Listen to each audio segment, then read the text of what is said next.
Alright, good morning to the one person that's watching. And I'm going to go through the income checklist here for the 757-200. We are in the 757 freighter variant. Okay, light override is optional. We're going to leave that off. Overhead panel up and full. Dim bright. Put that on bright. Hydraulic panel, confirm all switches off. They're not off, they're on.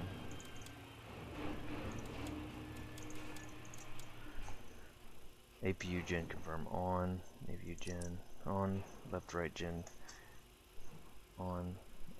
On. Engine limiter on.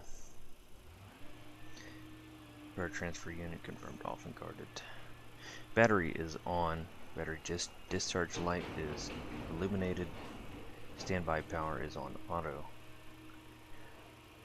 Left right bus tie auto. Left right utility bus on.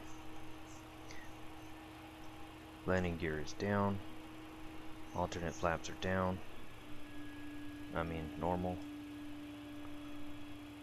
Parking brake is set. Establish aircraft power. External power is available. External power on.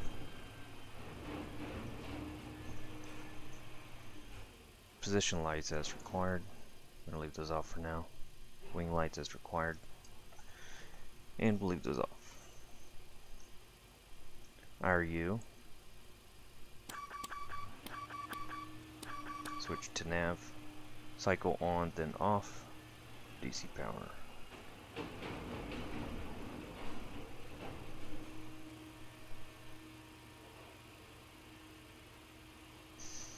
After that, we're going to wait for the align light to turn on. There's align. ICAS message select status. Only expected messages are shown. Yeah. Okay, we're expecting all that, I guess.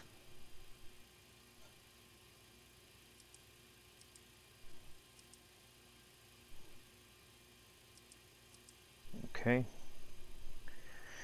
Oxygen pressure. Okay. Oxygen test is good. Hydraulic quantity 75 to 90%. And we're at 90%. Emergency equipment is present. Light deck access as required. Flight recorder normal. This button doesn't work. Next page. Squib test.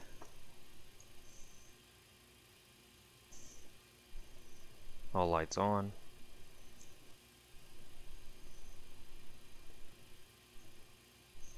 And we're going to verify the service interphone is off.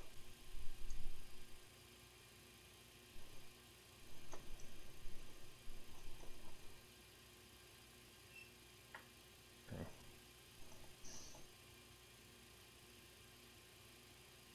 Alright, on to the CDU pre-flight.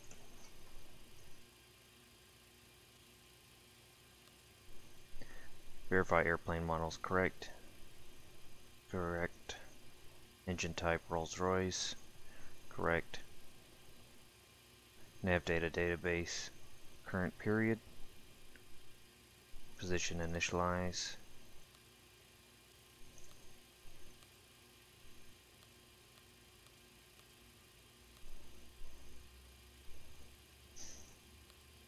Okay. Looks good. Reference airport, enter, set IRS position, done. CD route page. Route. Origin, enter destination, KMEM.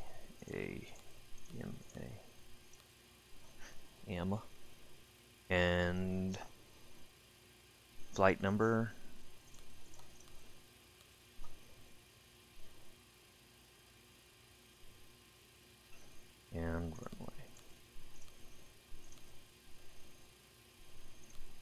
country of arrival.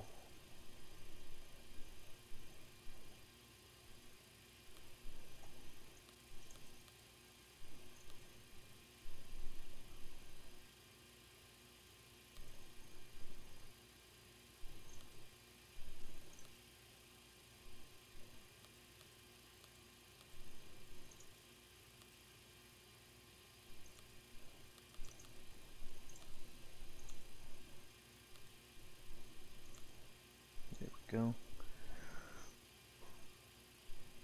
And from zoom it 4, we're going to straight direct to, where are we going?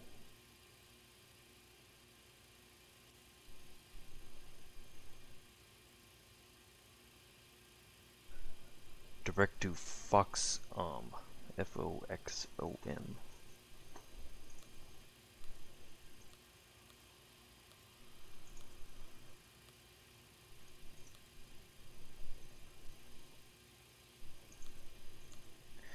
Looks like they only have an ILS for runway 22, so we could do a back course ILS on 22, but it should be clear.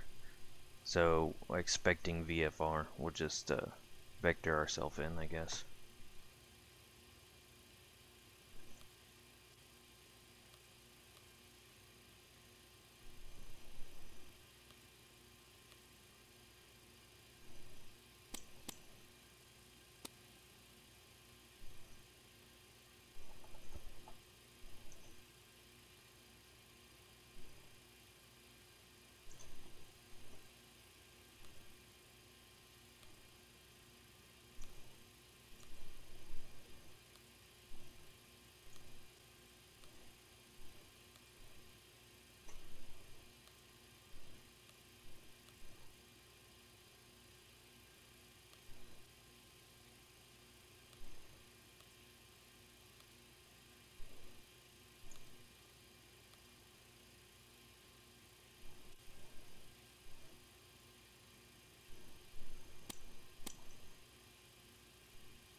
Okay.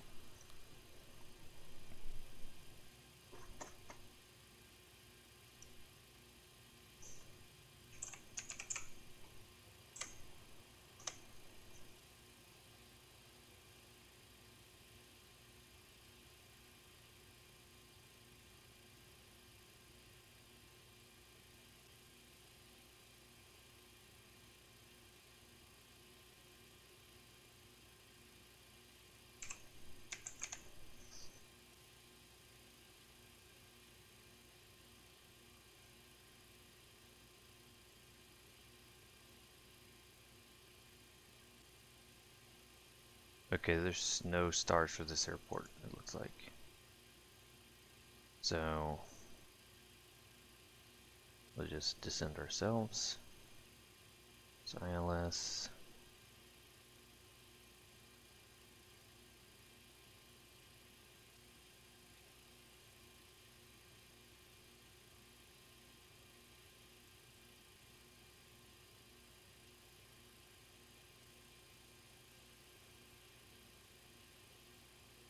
Hmm.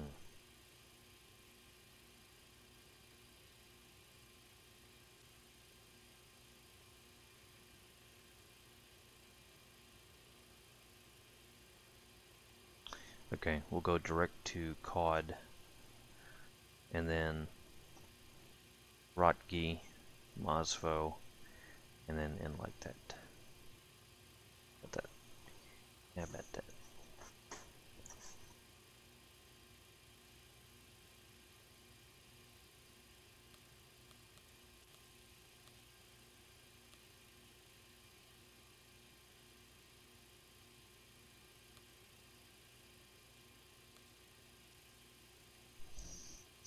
And what altitude do we want to be at?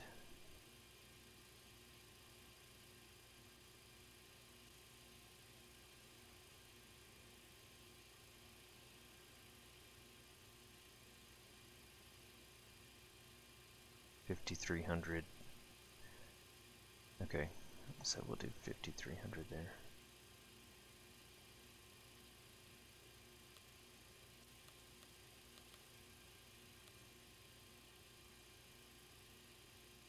And we'll plan for 210 knots because it's going to be a, no, yeah, that's fine, 210.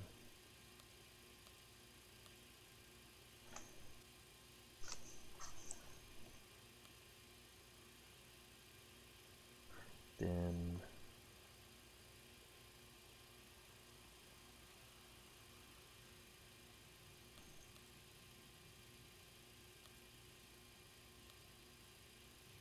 Mosfo, drop knee,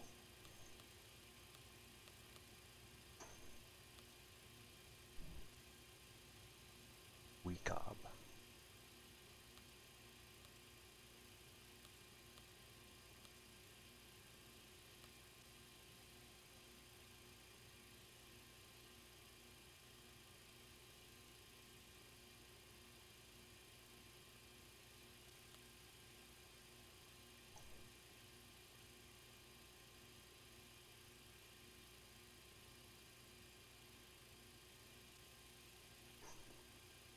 And the runway's at 3607 feet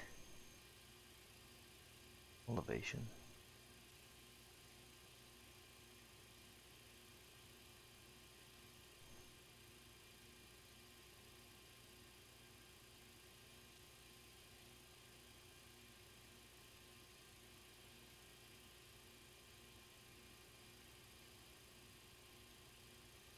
Drop knees at 5200.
Okay, so I'm gonna have to kind of play with that myself, because that's, SimBrief gave me a terrible route. That's fine.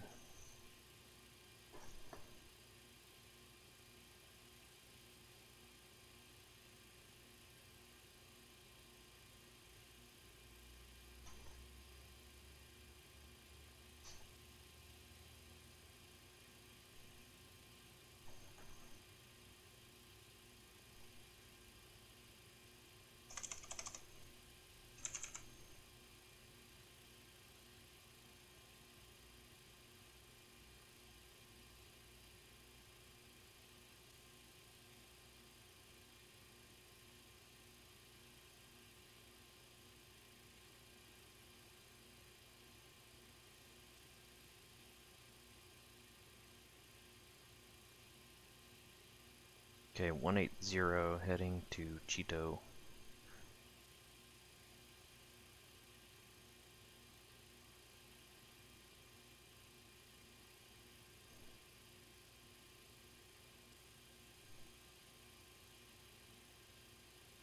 Okay, climb heading 180, intercept course 212 degrees to Cheeto, then depicted route to zoom it.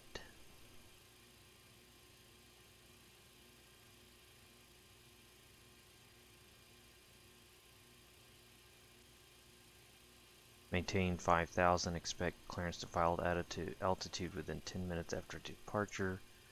So the top altitude is 5,000.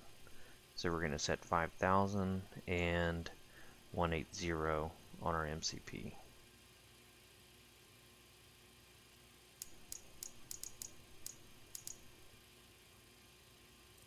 Oops.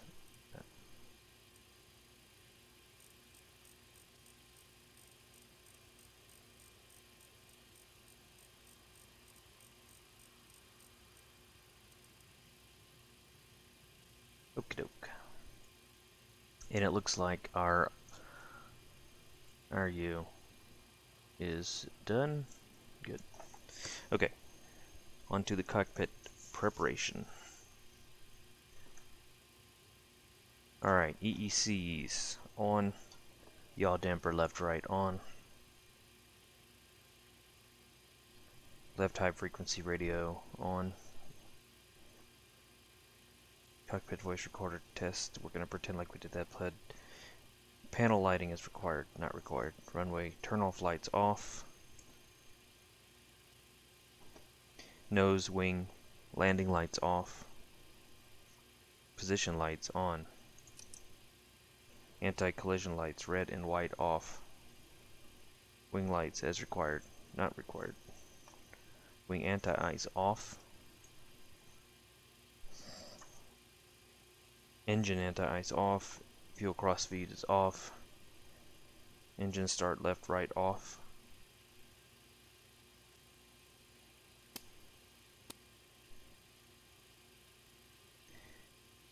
Engine start ignition opposite side. Fuel boost pumps left, center, right, all off. Oh, they're on. Oh, we can turn them off, I guess. Okay, engine limiter for left right is on. It is on. Okay. Ram air turbine light off, guarded. Off and guarded. Emergency lights armed and guarded. Armed and guarded. Passenger oxygen light off. Window heat all is on. Right HF radio set on. No smoking. This is a smoking flight actually, so we'll turn it off. Lots of smoking. Seatbelts on. Nobody cares about seatbelts. Outflow fuel valve indicators full open.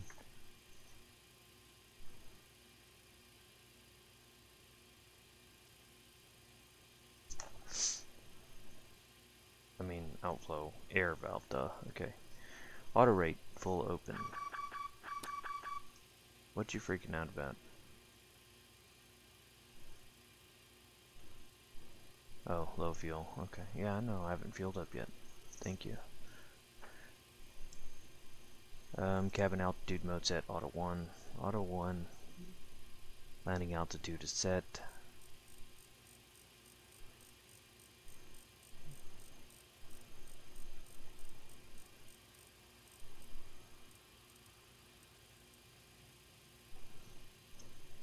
Alternate equipment cooling is off.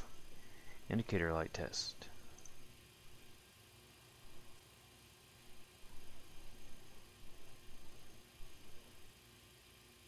Test. Engine bleed left right on. ELT switch armed. Okay.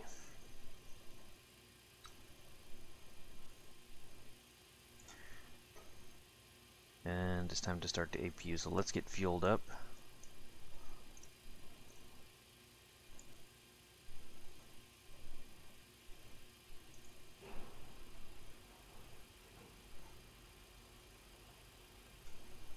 And while that's fueling, let's plan our pushback.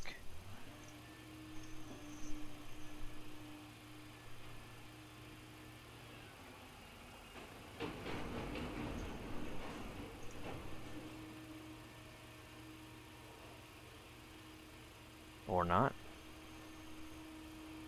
I guess it's not gonna work. That's interesting. Look at that fuel truck. Oh my god.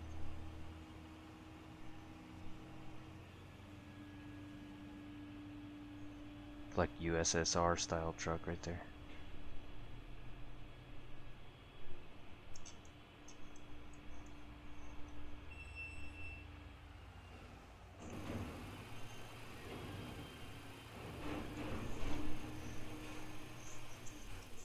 See how the fuel's coming. Good.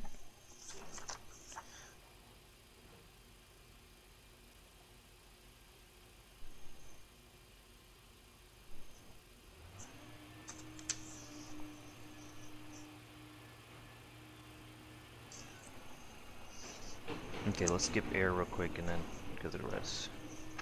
MCP left right flight director on. Auto throttle arm is off.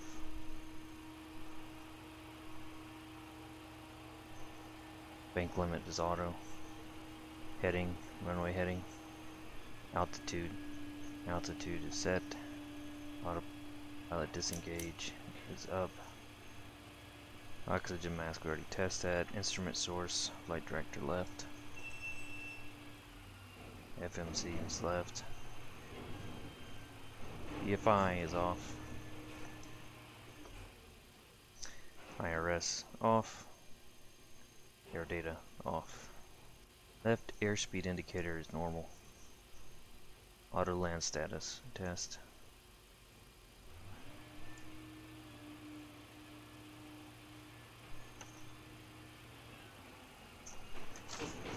Left altimeter set.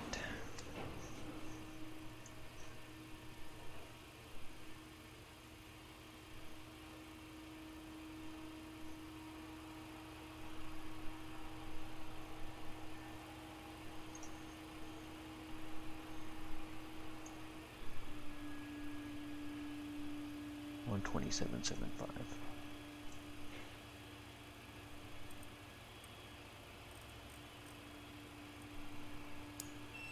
Memphis INTL information Oscar. 1600 Zulu weather. Wind 180 at 10, visibility more than 10. Sky clear, temperature 15, dew point -8. Altimeter 3020. Arriving runways 18 center, 18 right, 18 left, departing runways 18 center, 18 right, 18 left. Advise on initial contact you have Oscar.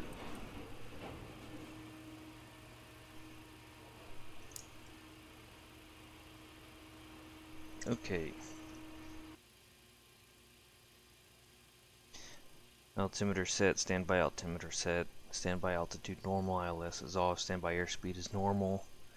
ICAS message, we're gonna cycle, call, thrust leveler set, auto brake is off. Okay.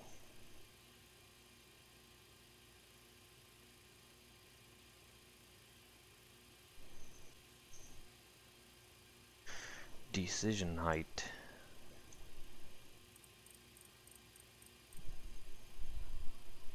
What the hell? Terrain as required. I think there is some terrain around here, but I'm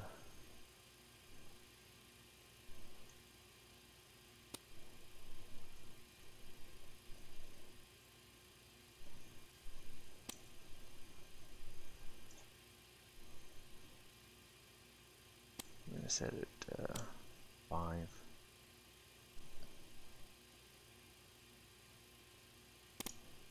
It'd be good if that wasn't killing people on the ground.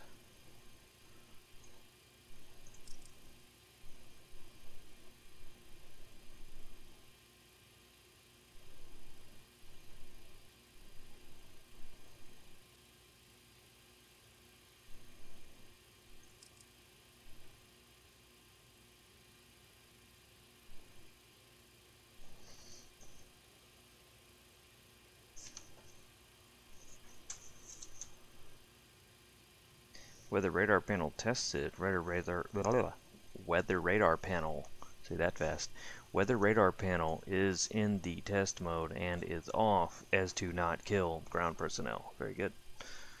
Com radio frequency set. Audio panel is configured. ADF panel is set. ILS radio. We don't need that. Better test.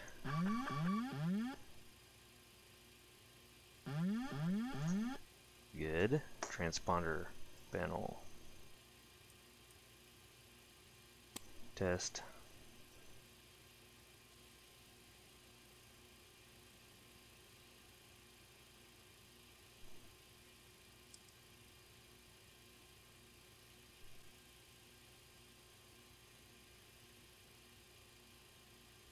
APU bottle discharge lights are off. APU fire light is off.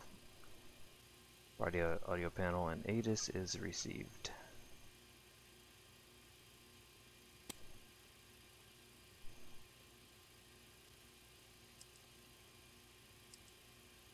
Okay. All right.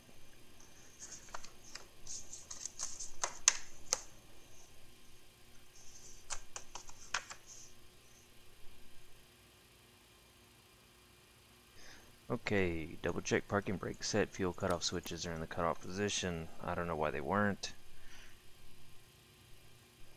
Flight instrument set, heading, barrel setting, and altitude. Set. Clearance, we're going to pretend like we received that. Final fuel load is received. Go ahead, and I think we're loaded. Okay, we're loaded. We're going to get rid of all this. Oops, nope, we need that. We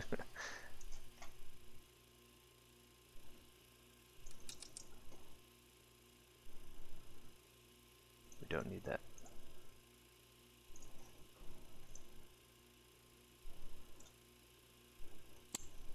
Now would be a good time to start the APU, huh?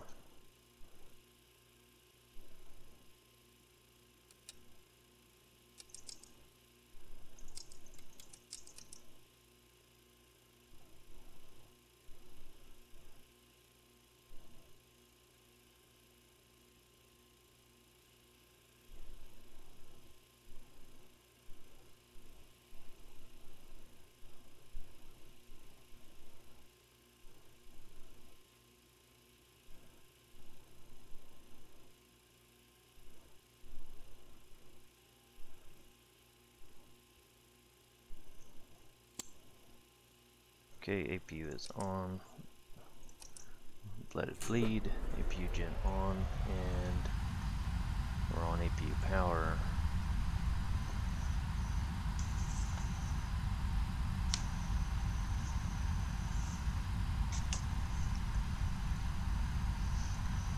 Okay, load sheet confirmed. Logbook, paperwork on board. Maintenance items resolved.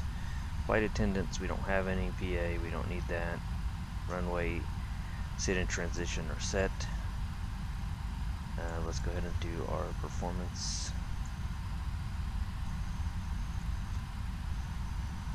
Our zero fuel weight here is going to be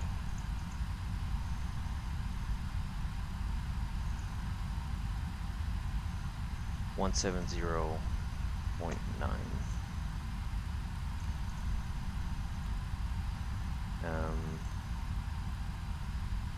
Cruising altitude. What are we cruising at here?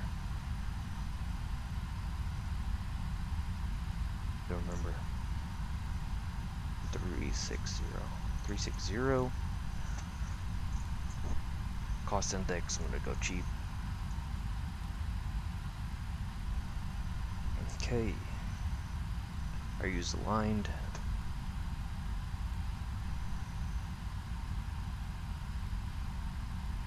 Final gross weight, zero fuel weight entered. Reserves, FL and CI entered. Takeoff ref page, flaps entered.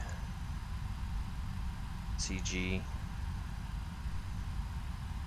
CG is 25. Check trim 3.9.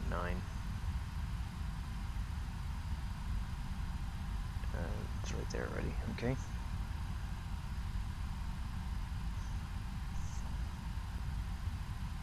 Step trim set. V speeds set.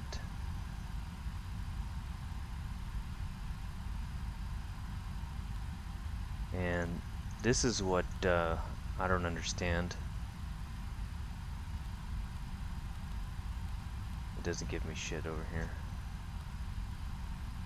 What? Oh god, it reset.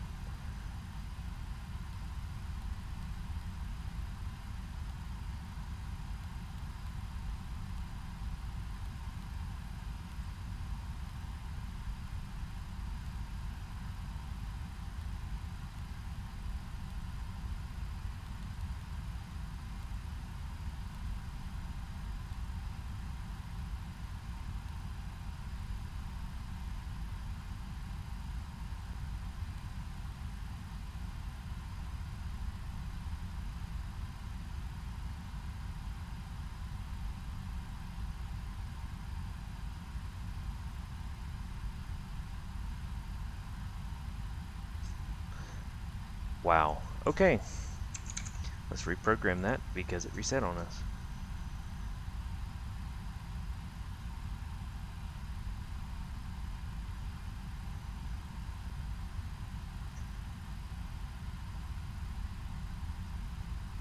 I wonder if there's any regional approaches that we can use.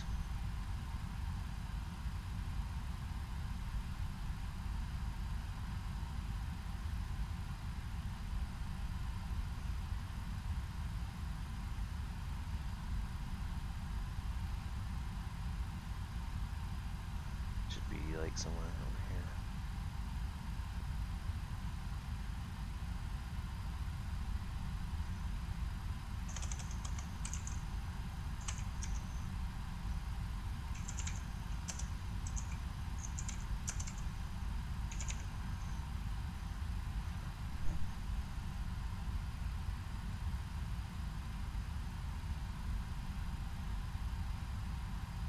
What are you doing? Hey.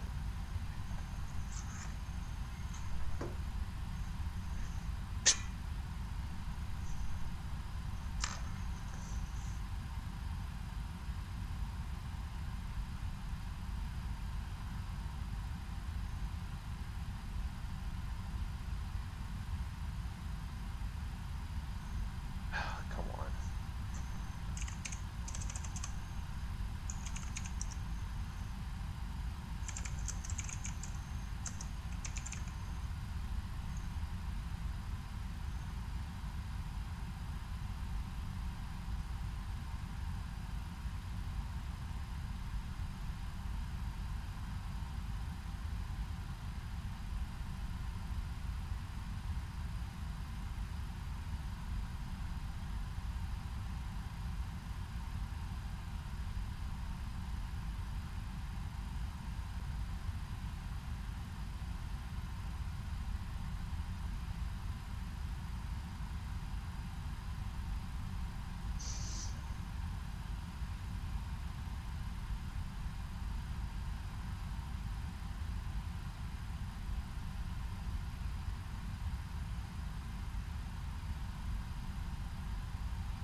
And go to that vortex. And then follow this. No, those are going to be low. Oh yeah, that's a low. Victor 140.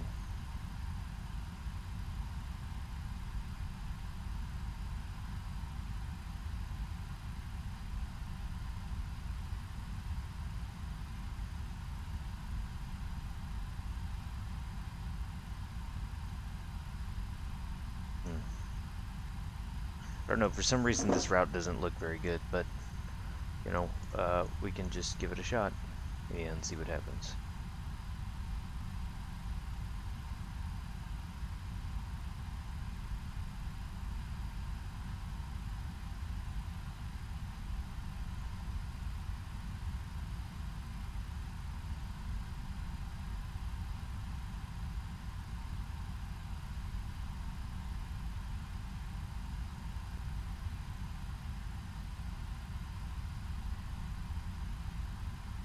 And that's definitely, there's no regional approaches that I can see unless they're on another airport nearby. Let's see, what's a big airport around here? These are all pretty small.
Yokan. Put us a little bit farther out. That way we don't have to make such a sharp turn. We can go from here to there and be like a little bit wider. Let's do that one.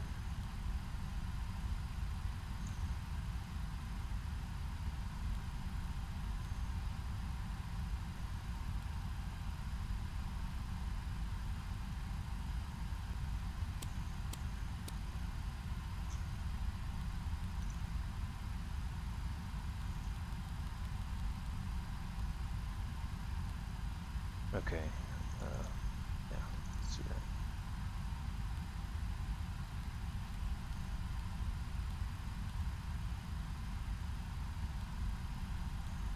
Okay.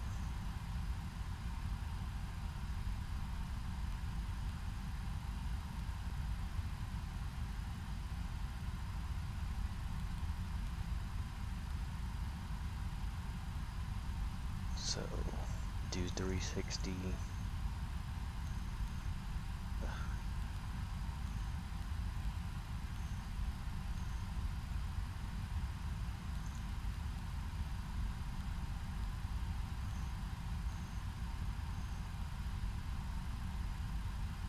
Do 12,000 here.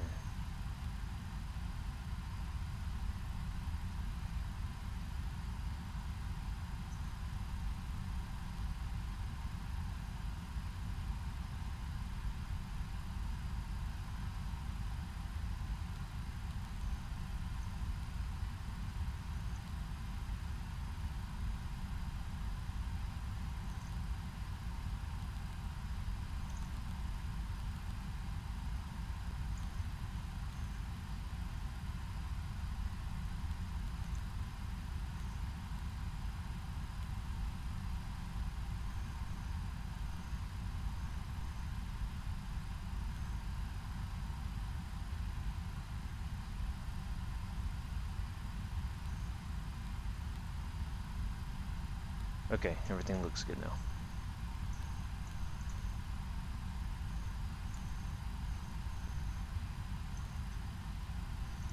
Okay.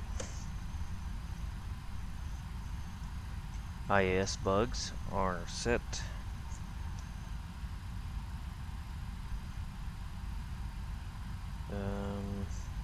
MCP set to Toga. LNAV armed is required. We're not gonna fly LNAV. I'm gonna hand fly it for now. Okay, takeoff briefing is complete. I'm gonna do everything. Exterior doors are closed. We just checked that ground personnel. Apparently we don't get a pushback because better pushback's not working. I'll try it again, but I don't think it's working. Nope, it's not working. We're just gonna do a slew pushback, I guess. Cockpit door. It's locked. Passenger signs on. Cabin preparation. Got a bunch of packages in the back, so they don't need to be prepared. Pushback clearance is received. Am I clear to push back? Yes, I am. Okay. Anti-collision light red on. Pressurized hydraulics.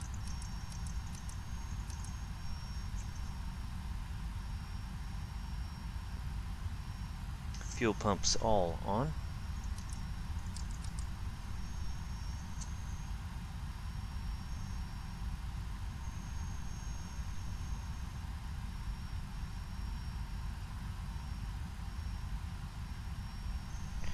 Okay, so I'm just gonna go over the panel, make sure everything looks good.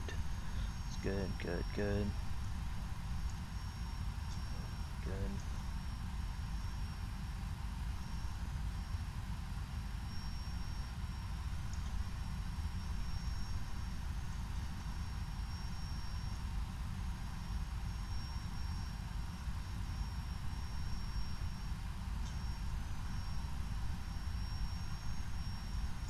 Oh, missed that.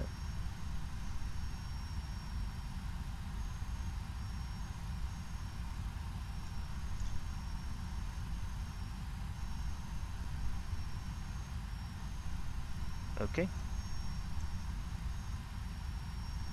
Looking good. good. Make sure all of our ground stuff is off. We'll do that.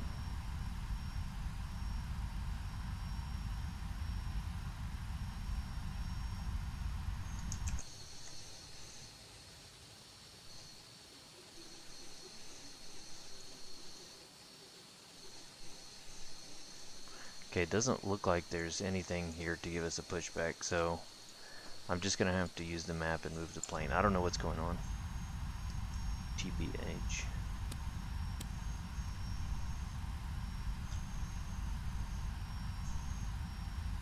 Okay.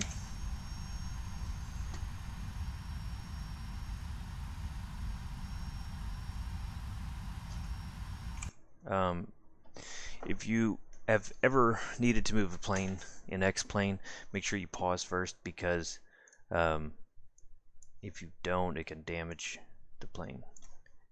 It will literally drag the plane across the ground.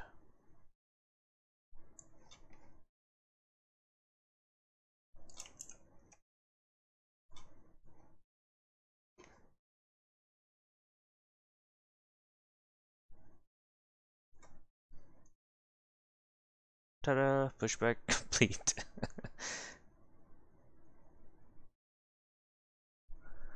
And watch as I unpause, it's gonna, you see it's off the ground. Let me just make sure we get onto the ground as much as possible.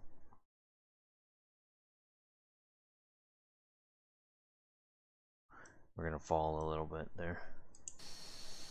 Okay, not too bad.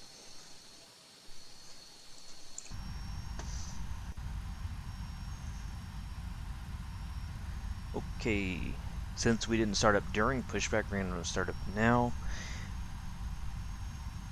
Let's see, where are we at? Parking brake, transponder, ground equipment, blah blah blah blah blah. Okay, here we go. Ground equipment clear, ground personnel in position, AC packs left and right off. It actually looks like somebody's about to land here. Flight deck door closed, locked, passenger signs on, windows locked, MCP is checked, takeoff speed set, CD pre-flight completed, taxi and takeoff briefings completed, red anti-collision lights on, ground crew ready for start, call, start left 1, starting engine 1, AC pack confirmed left right off, ICAS cancel error messages, engine start to ground position.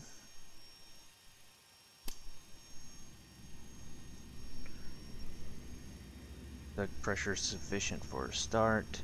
I was up there, and then looking for EGT, N2, N3 rise, oil pressure rise at 20% of N3. We're gonna hit the switch. There we go. EGT rise, oil pressure rise.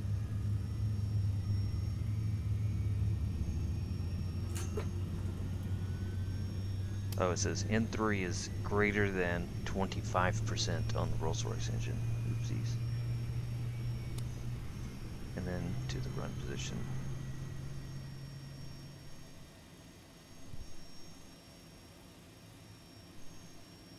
And we're looking for 50 to 52% N3. It's at 54.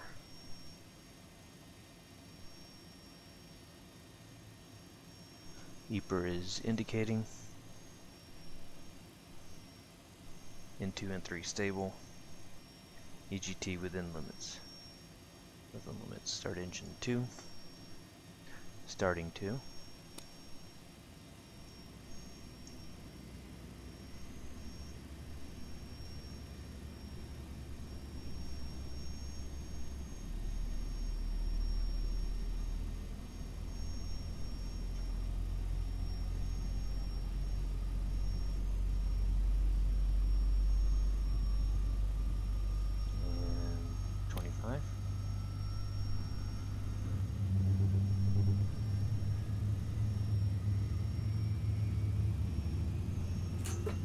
GT was in limits, EPR is on. Oil pressure is good. And switch is returned to auto. Okay, electric power has transferred, verified, and the generator lights are off.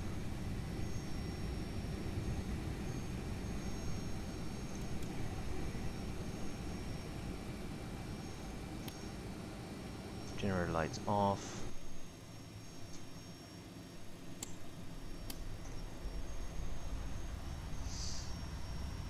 Okay, packs back to auto, park the brake set, engine bleed left light confirmed on, APU bleed is off.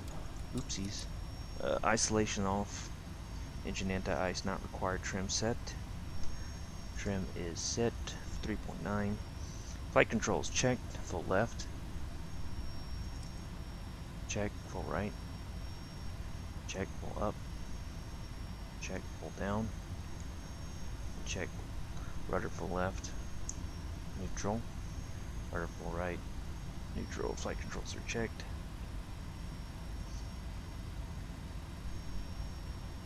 ICAS messages recall, and we're looking good.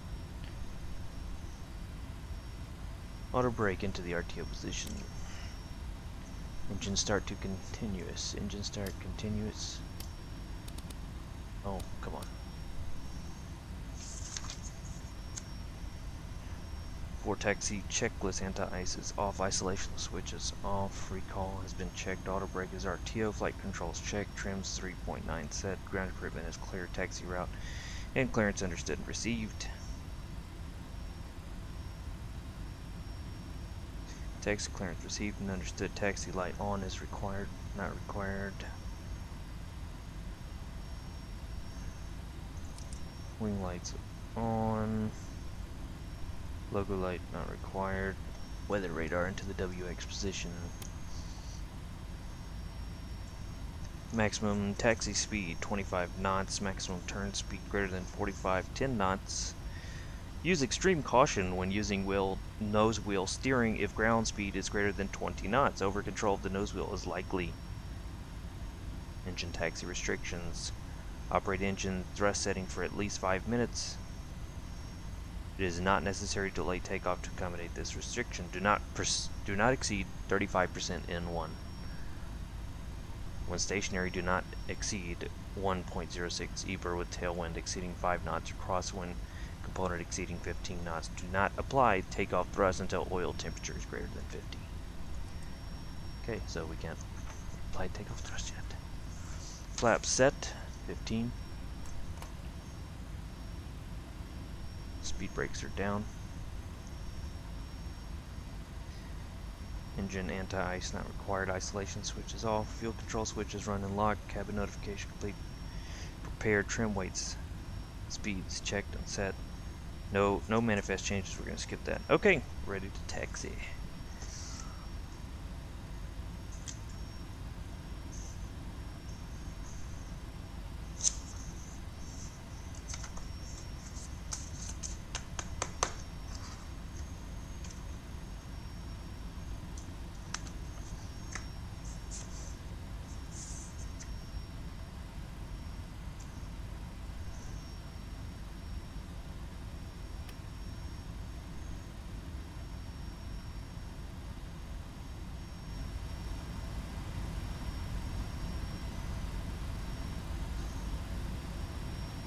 Before I leave the ramp here, just give a heads up because I think there might be another aircraft on the ground.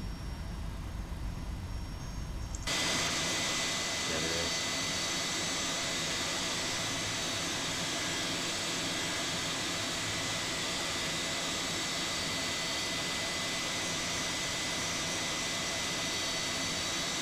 Okay, I'm going to taxi over to so we're going from ramp 10 to Sierra. Is this coming down Sierra? Or no? Go down Sierra. Sierra.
somebody coming in on a final. I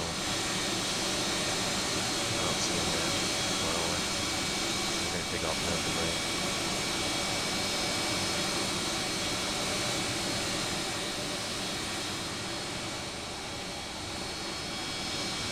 I don't see him anywhere.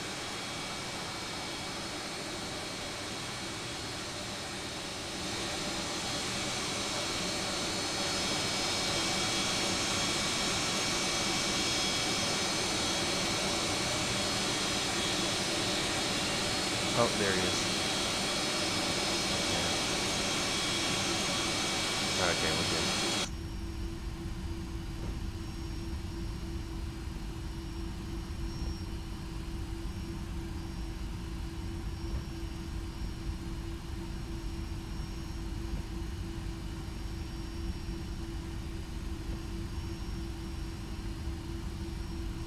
Okay, you ready for a rolling start? Landing lights on. Auto throttle is RV2 speed set.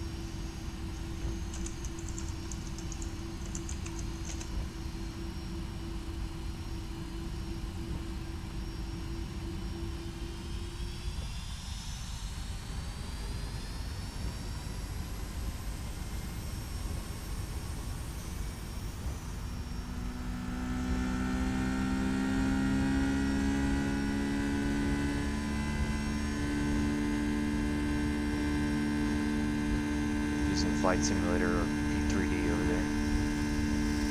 This is the height difference. So we're using X-Plane. V1, rotate. 2, and positive rate. Keep it up.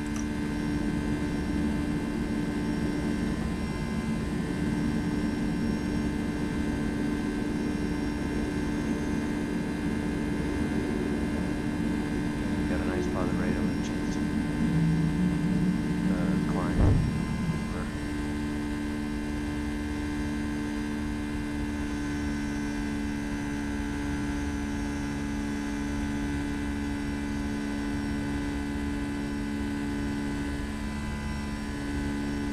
Speed check flaps. Flaps 5.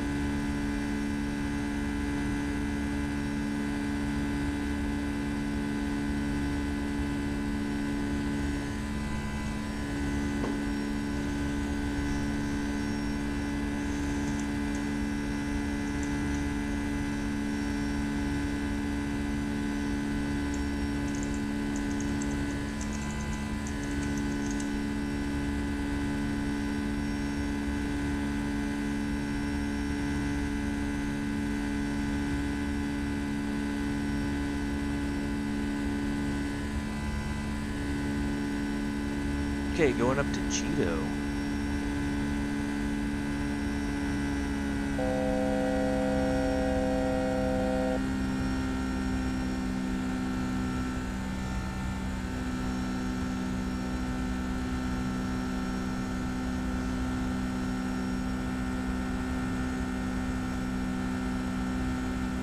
The wind is howling. Is it getting gusty over here?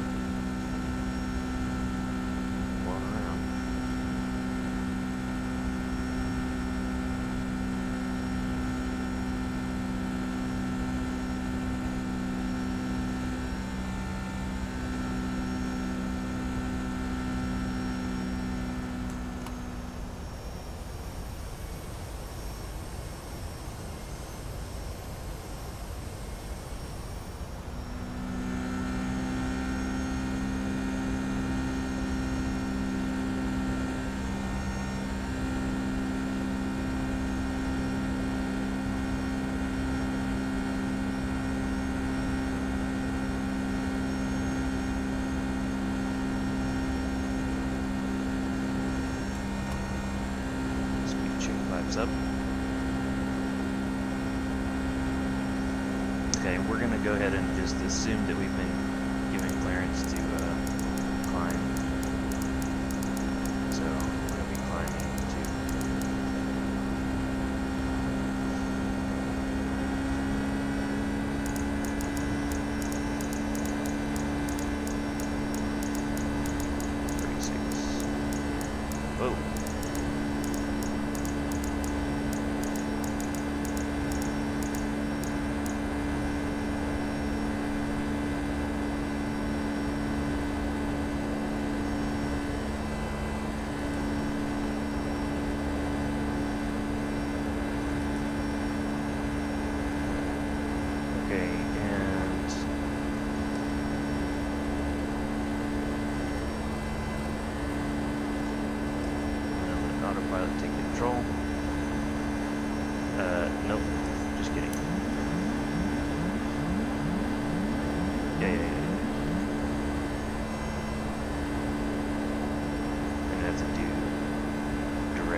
Okay, there we go. Hey, hey. Okay, autopilot has control, and we're just going to do our after takeoff checklist. Landing gear lever, oops, off position, flaps are up. Auto brake is off.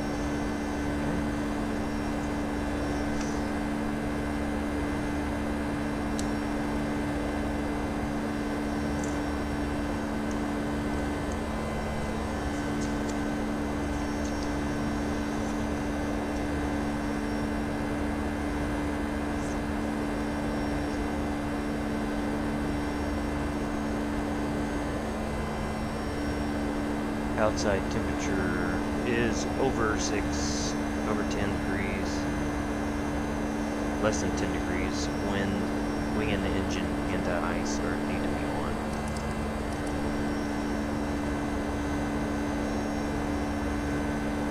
With the radar on.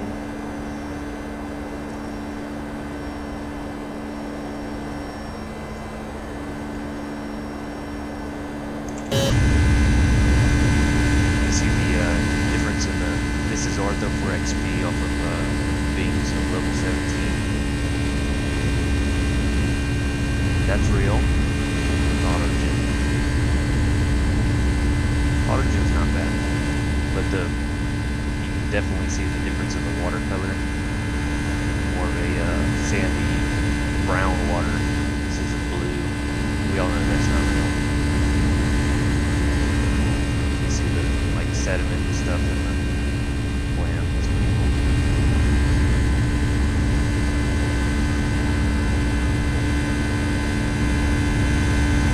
Auto Gentile. Real tile.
That doesn't look right. There's no clouds. How is that? Okay. Sure.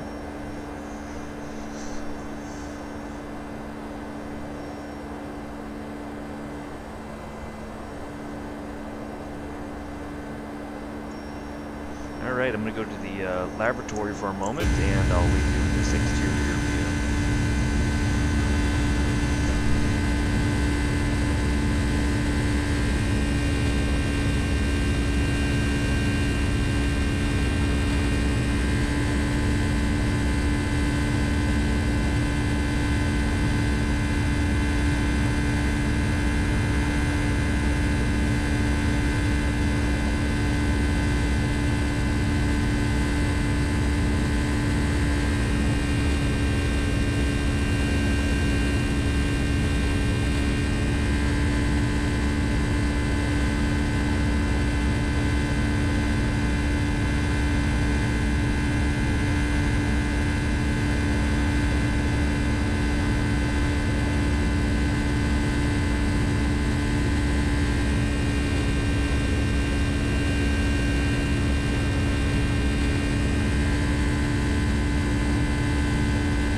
We had a question in chat is, hey, where did you get the 757 and how much is it?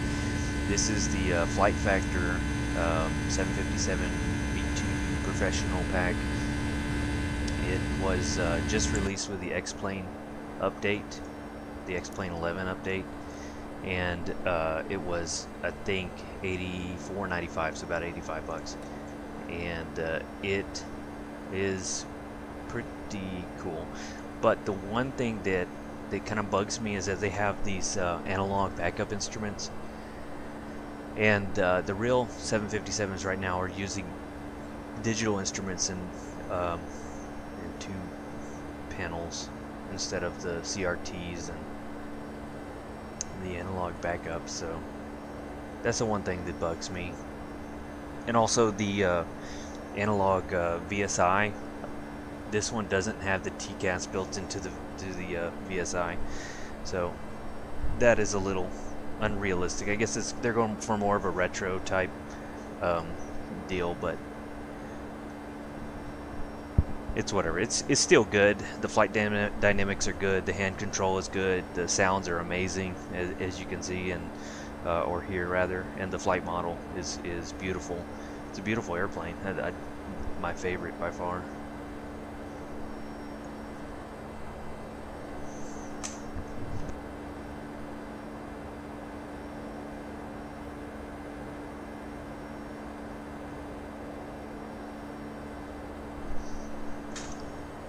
Kind of take a look around while we are in auto flight here. Let me adjust my heading first.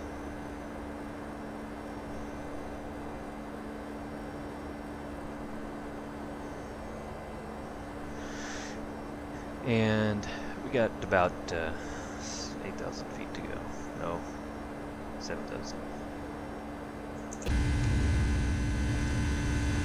So the one thing that I had to change on this was the smoke. These engines produced too much smoke as they were released from Flight Factor. They had like a smoke puffy deal going on, and it looked terrible. Even though that there is some smoke on 757s, it looked bad. So I went into the plane maker, and I found this on xplane.org forums, and somebody said to go in there under the engine and then under the sound and special effects, and then there's a little adjuster for the smokiness. So I turned down the smokiness down to like 0.2 or something. I can't even really see the smoke, so I guess it's low enough now to be realistic. I love that that heat distortion there. That looks so cool. And I'm playing with a GTX 960, so not the best video card in the world, but it's not the worst either. And but I try to play it on conservative settings to where I get good frames, because to me good frames are more important than like a super smooth exterior model. And the exterior model still looks great, but you can see I have some little rigid lines, no anti-aliasing, which is fine for me. I just rather have it operate smoothly. One of the other things that's really weird about this is the co-pilot or first officer just looks very strange. Like, I don't know, like the facial expression that they put on him. Oh my god, what is that? Like maybe he's about to crash this plane or something. Like the captain, not so bad. He didn't look so bad. He looks kind of tired. Maybe he's just like flown about like 6 to 10 flights today. No sleep. He hasn't slept in about a week, but you know, this guy over here, he's pumped up on amphetamines. He's ready to fly this bad boy inside of a mountain or something. I don't know. But overall, this plane looks really nice, and I'm leaving a contrail here.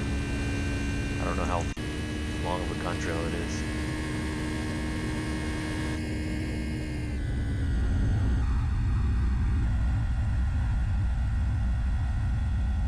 Pretty short.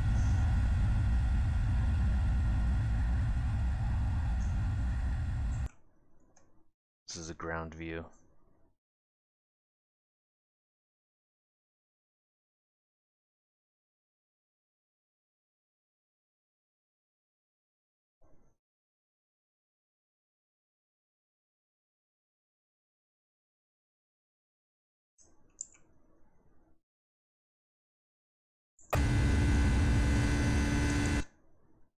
I'm not sure what view this is. Oh, tower view. The closest tower.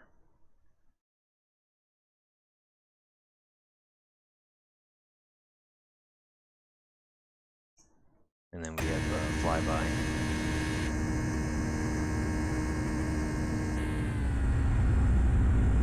Alright, let's check back into the cockpit, make sure everything looks good.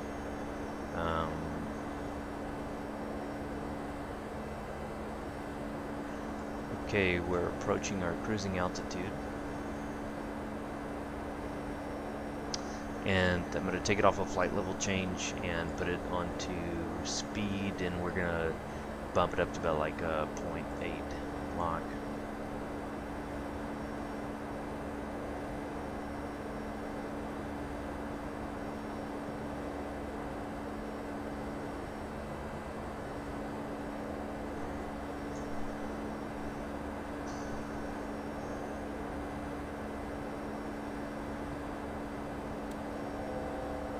Alright, so we're going to fly in a straight line. We're going across, I guess, Kansas? No, I don't know where we're at right now. You? No, you.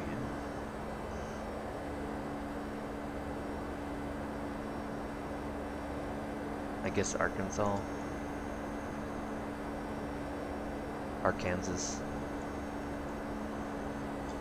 Oh god, what just happened? Oh my god. We just had a huge turbulence.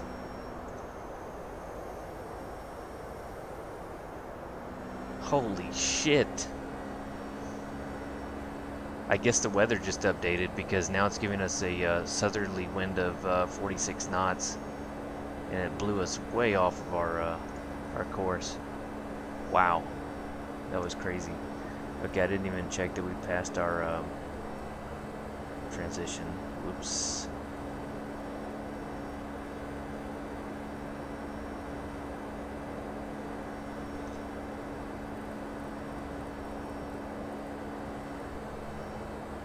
Wow, that was nutty.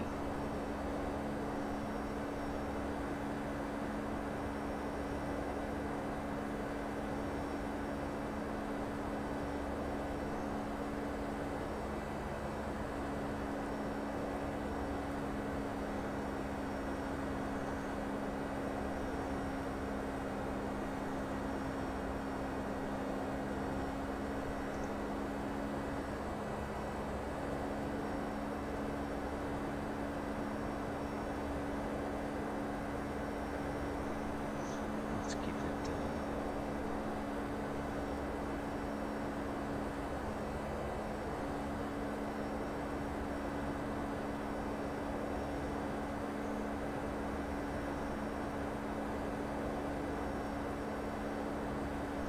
Right about there.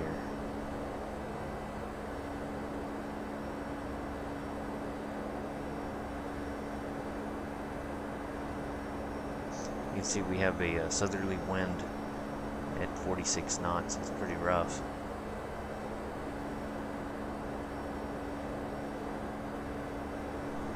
Wow, that was crazy.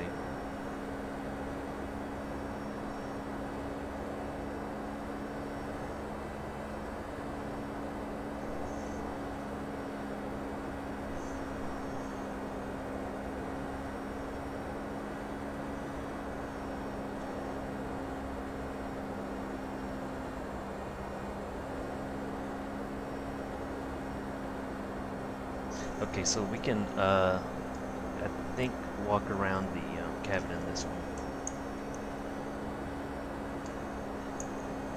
So as I'm exiting my seat, come up into this little area here. There's a double wide seat.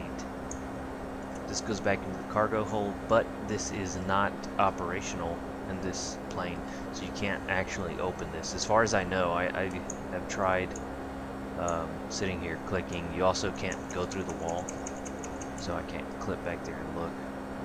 And then there's a laboratory over here. I'm sure it's disgusting. I read an article on some pilot forum, just browsing through. looking at something else. But anyway, it turns out that FedEx had some kind of an issue with their laboratories being not serviced enough. If you could imagine, this thing is like maybe 10 feet from the pilot, and if this thing is overloaded full of crap, then the pilot has to smell that. Or if this thing is dirty, you can imagine what a porta potty smells like. I can only imagine the smell of a porta potty while you're trying to fly an airplane. It's got to be one of the most infuriating things. Like, that's terrible. At flight level 360, if you run out of toilet paper, what do you do? Shoot. Take off your socks. So yeah, this is one of the more interesting views. Maybe this should be a screenshot, sitting on the toilet.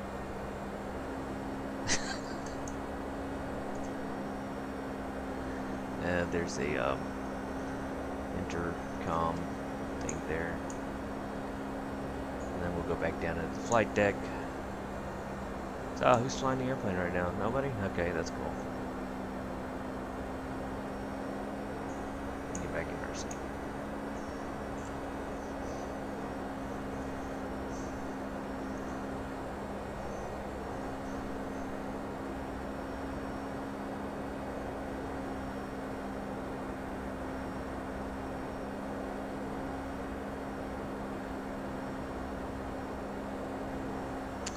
Dennis asked, please tell me where to find the game. I like your videos and the game too.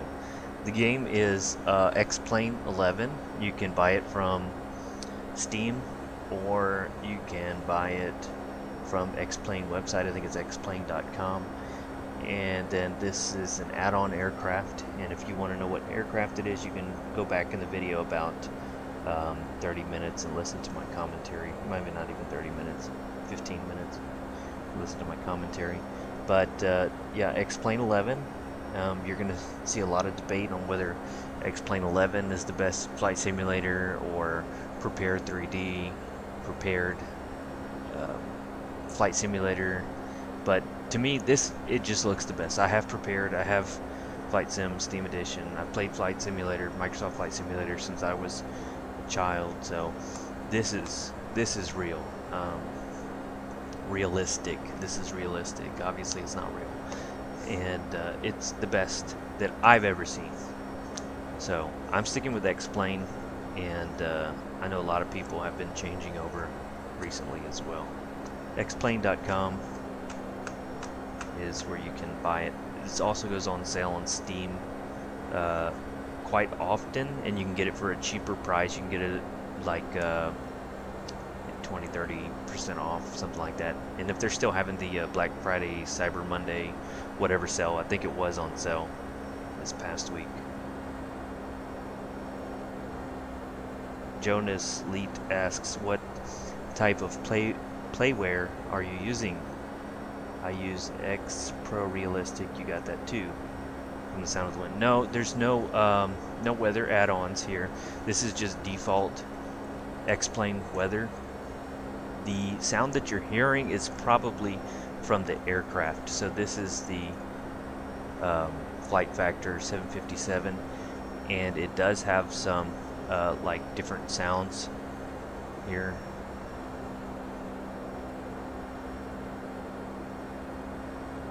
So the plane comes with its own sounds, and you can like turn them up and down and stuff. This is how I have it to my liking. I love to hear the engines roaring, so I turn the engine sound a little bit up. We can turn up the interior engines. We could turn up, let's see, turbulence volume. No, that's not turbulence. Let's see, what would that be? Weather volume, maybe? No. I don't know what that is we're hearing, but I'm pretty sure it's associated with the airplane. Yeah, it is.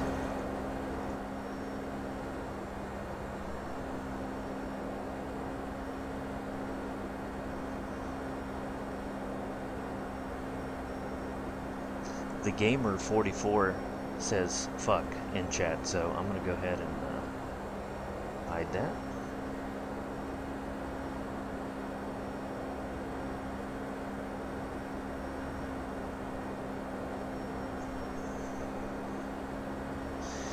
Let's look at some of the other things that this plane has on it. It has,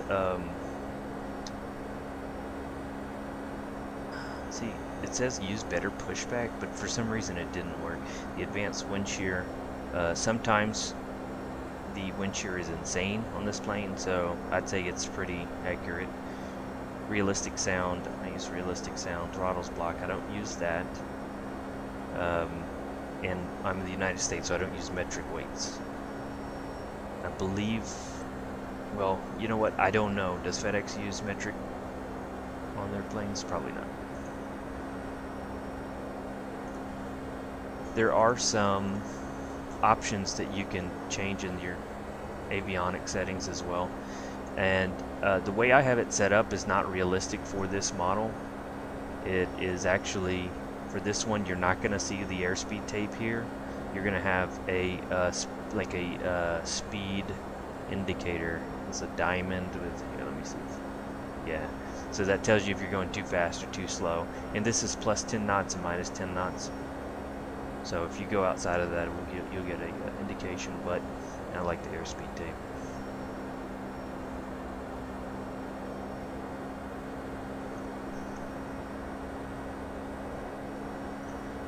Yeah, Jonas, one of the coolest things about this plane, and you might hear it when we come in for landing because we're gonna have a really heavy crosswind, is it actually has the sound of the ailerons causing the like vortices in the air. You can hear it and then you can hear the wings flexing as the plane moves through the air. It's pretty awesome. It's just some advanced coding.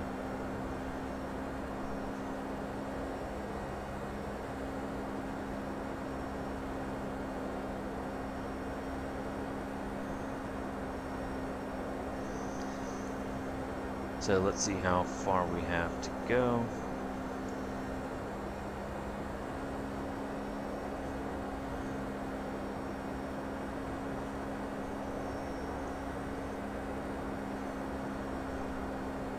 Alright, and I'm using Navigraph charts. This is a subscription service, and you get the program for your computer. You can print out the charts from here. You also get updates for your FMS on all your add-on aircraft and for your standard base aircraft. And one of the cool things about Navigraph is that it has apps pretty much on every platform, and if you don't have an app on whatever you're on, you can go to the website, charts.navigraph.com, and you can pull up the charts. So say for example you're out plane spotting and you want to see what arrivals the planes are using, or if you hear them call out an arrival on the radio on the scanner, you can pull up the chart and see exactly what they're doing. So it's very cool. I waited for a long time before I got this, but it makes the immersion so much more realistic. So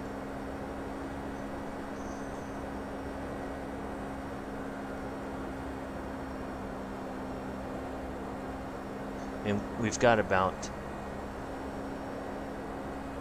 an hour left before we reach Amarillo. So I think we are over Arkansas still. We might be going into Oklahoma here in the next few minutes. We'll be let's see. This doesn't show state lines, but you can kind of figure out where they're at. This is Oklahoma right here.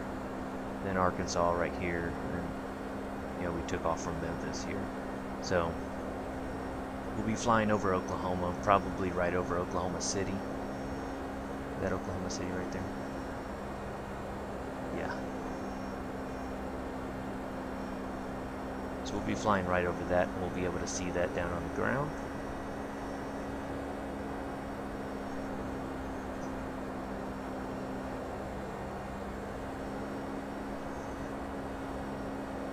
Get that out of the way.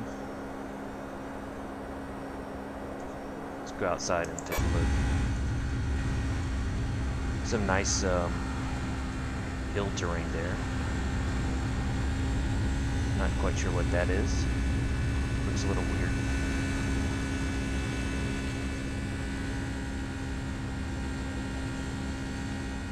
Small airport, little city down there.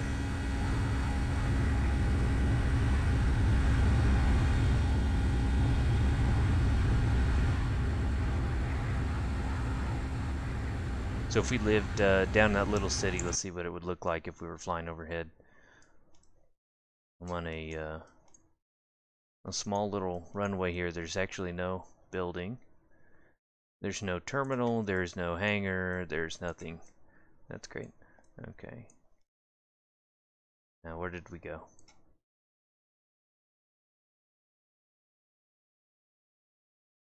Look for the contrail. Where are we? I lost us.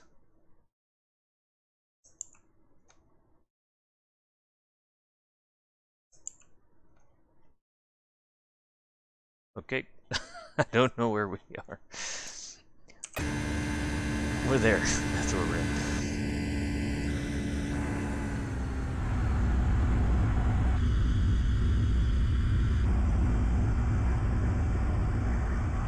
Little airport down there.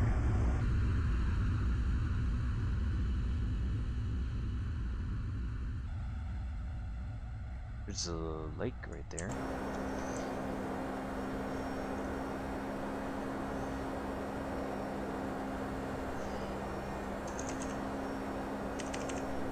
You know what we should do? We should pull up Google Earth and see where we're at.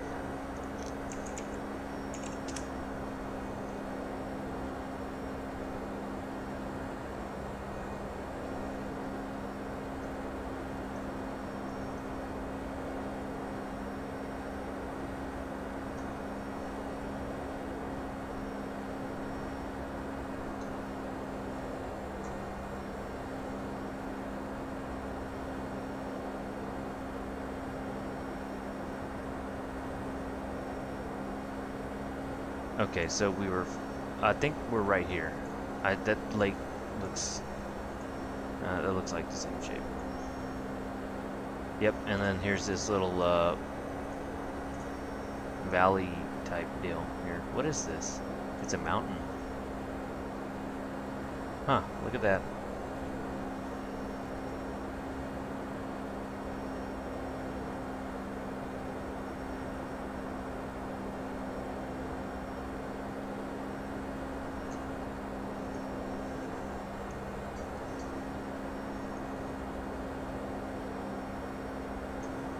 I'm going to go over here to the left screen and show you where we're flying over right now. So we're flying this way, and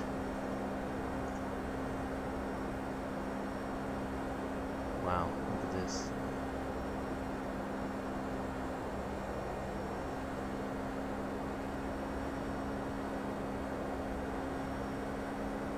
Okay, so we should be coming up on I-35 shortly, and we should be able to see Oklahoma City. So, let's go back into the game.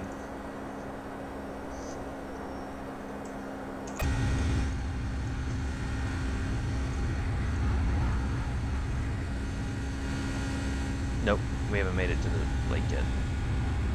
There's the lake.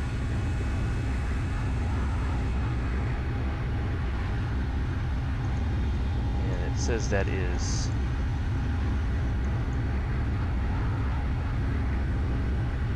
Sardis Lake.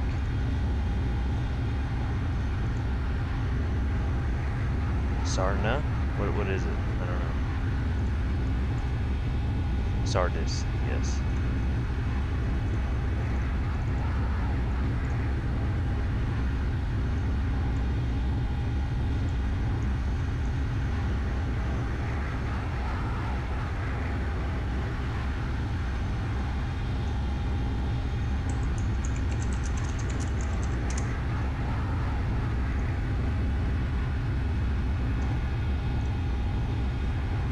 Oh my god, get out of here.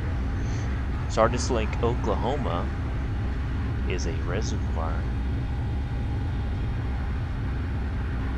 in Pushmataha County. It is named for the now defunct town of Sardis, Oklahoma. The dam impounding the lake is located approximately 5 miles north of Clayton.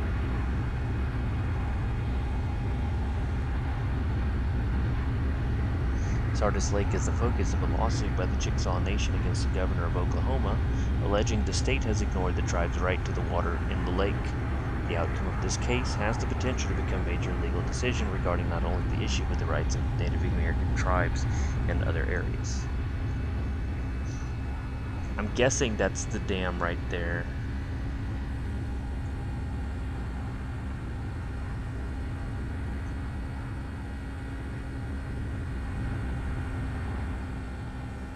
Interesting.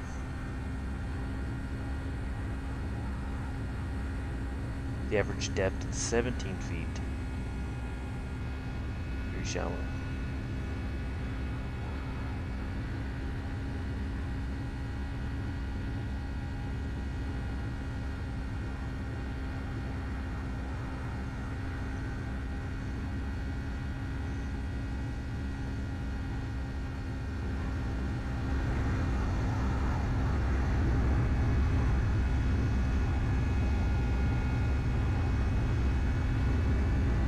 Okay, let's see what else is interesting on the way.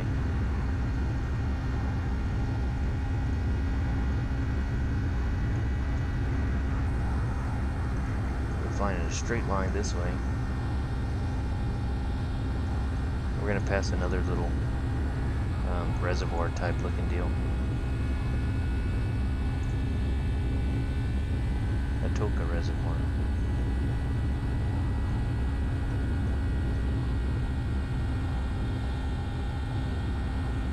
And a prison.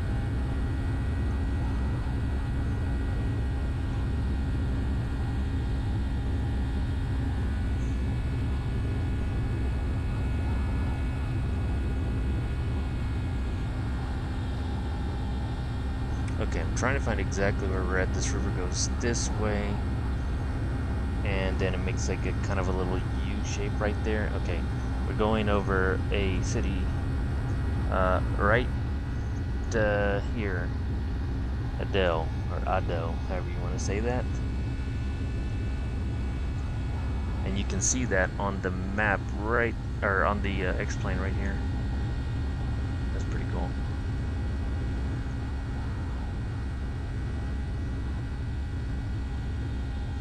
But this, for some strange reason, the river looks much larger in the game. I'll zoom down up there, see what's going on here. Yeah, this river is not that big. I don't know why X-plane thinks it's that big. I mean, seriously, it is not big. It probably has to do with topography and then everything under a certain elevation is filled in. I don't know. Who knows?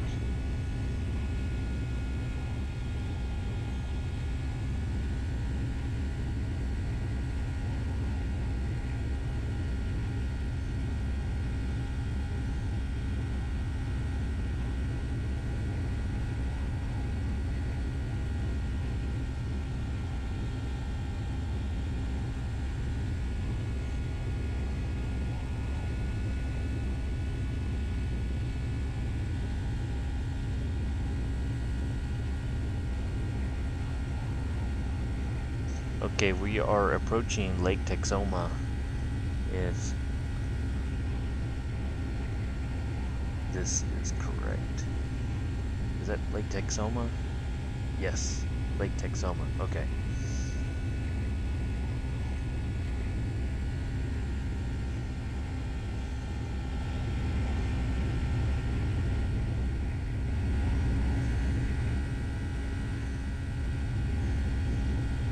It's an interesting looking lake.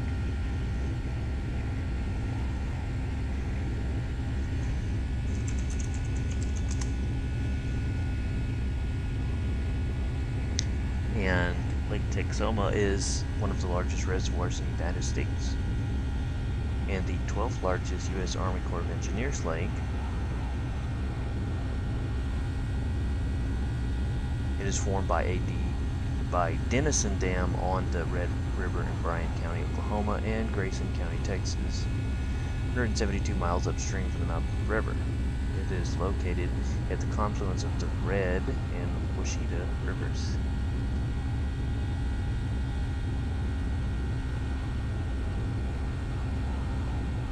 Normal elevation of the conservation pool varies from 615 to 619 feet.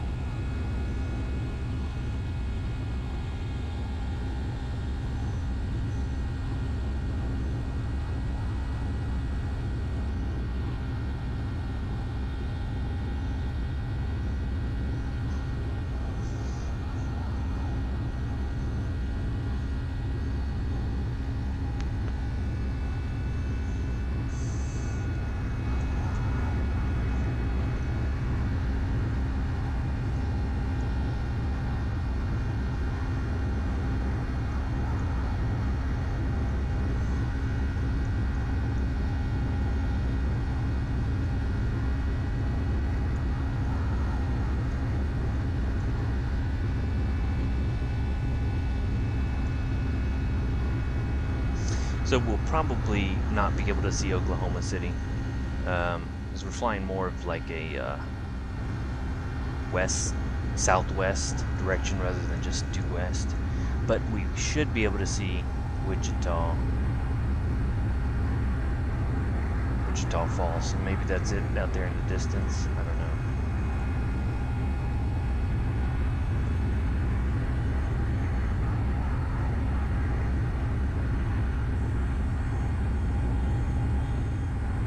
Anyway, let's check back into the cockpit and make sure everything's going okay over here.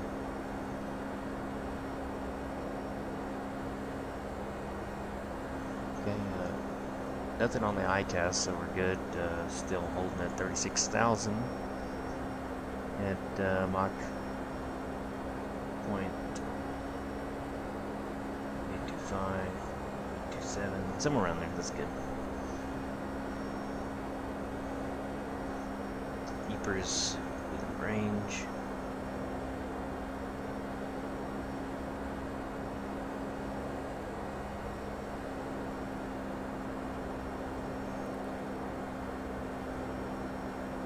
Yeah, everything looks good in here.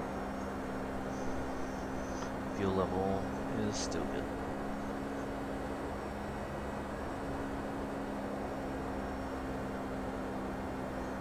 You can see now the wad pie, whatever this wad pie is. This is a 230 nautical miles. So yeah, 230 miles. So once we get about, I'd say about 30 more minutes into this, we'll go ahead and start our descent down to 12,000. We still have a due south wind of 46 knots. That is going to change at some point. We're going to fly through the front, and then on the other side of the front we're going to have a extreme northerly wind. And as a matter of fact, if I try to update the weather now, we may have passed that. I'm going to check.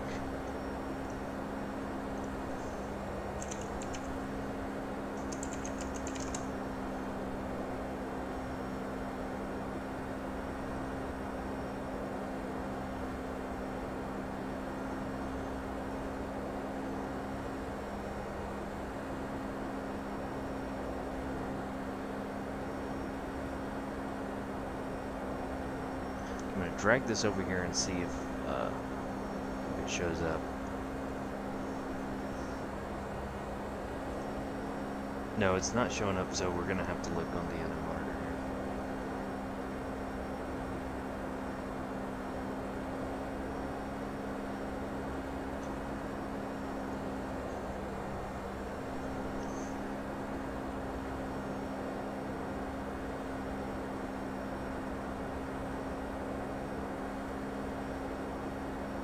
Okay, so we just passed Lake Texoma. We're approaching Wichita Falls now.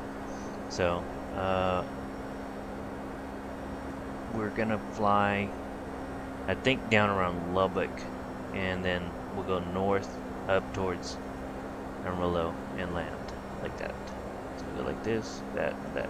So we are gonna hit that strong headwind, but not until a little bit later.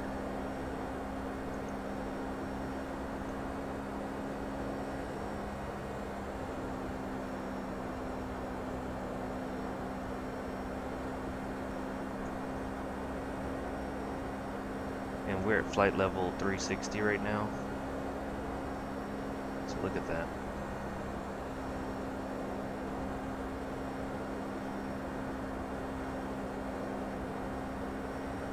As we get further this way, look at that, 77 knots. Oh yeah.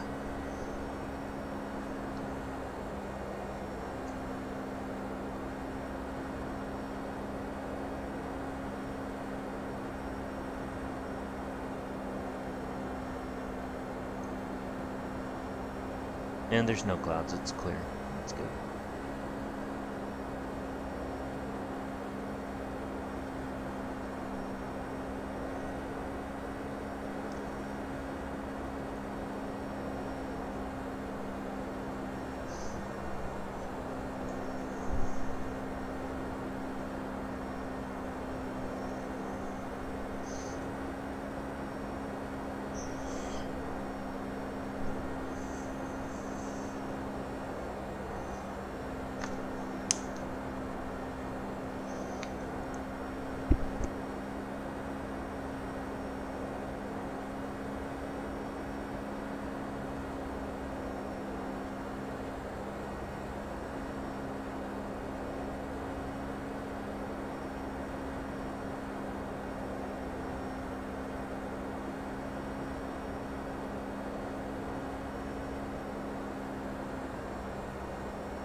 All right.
Alright, so we're just waiting to pass some time here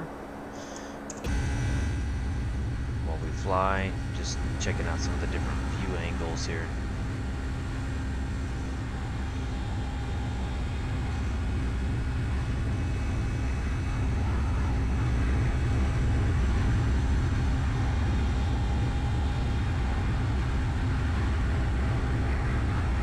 those 757 engines so loud.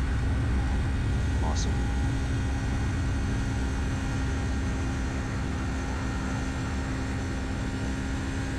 We're using the Rolls-Royce engines with the maximum thrust.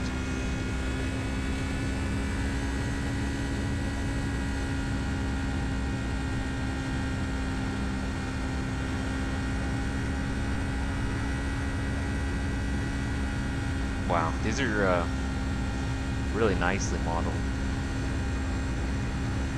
You see the little rivets in there.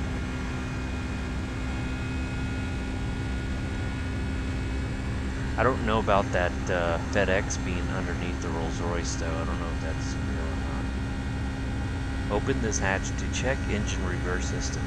Do not open while engine is running. No. I wouldn't think you'd open that while the engine is running. Warning, under no circumstances open this or any other engine hatch while the engine is running. Oh my god, of course. Why would you even get close to an engine while it's running?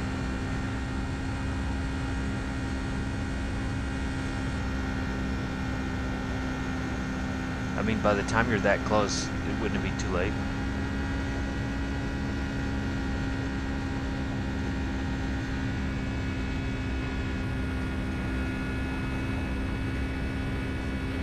Can't read those.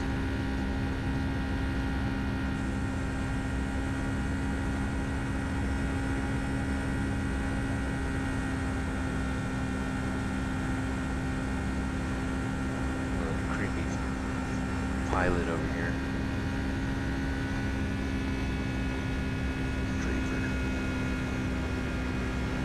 One of the things about the 757 that I like is the aerodynamic shape here of the nose.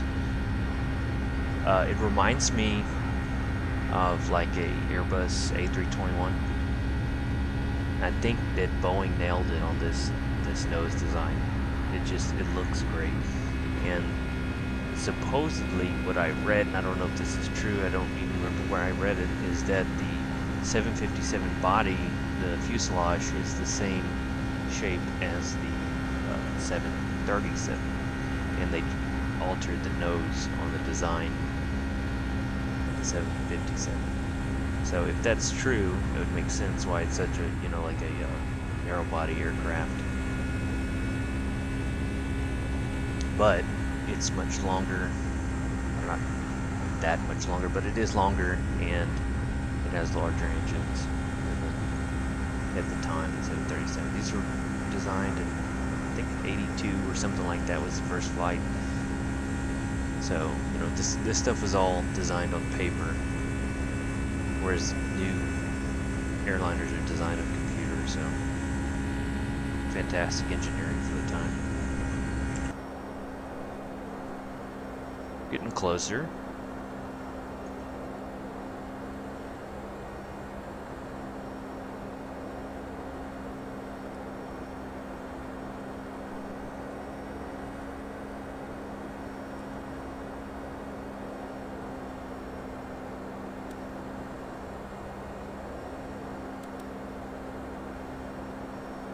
There's KOKC right there.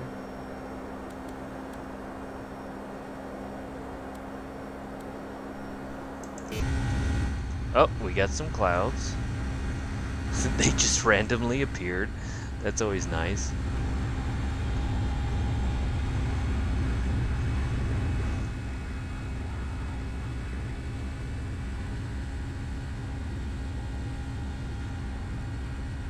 James Purcell asks, where is AMA? KAMA is Amarillo, Texas. And the reason that I picked Amarillo is because I looked at the weather before the flight, and it looked like it was extremely windy in the Panhandle of Texas, and I wanted to do a crazy crosswind landing so that I can try not to crash, but the chances of me pulling the crosswind landing off are pretty low, so we're gonna try it anyway.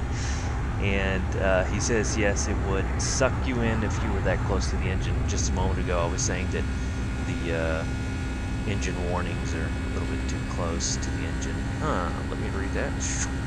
Gone. Look at a nice little shot there with the moon screenshot time. And I am playing on an ultra wide monitor, by the way, but I am streaming in regular 1080p, so it doesn't show what I'm seeing. I'm seeing a little bit wider on the sides. Nice screenshot.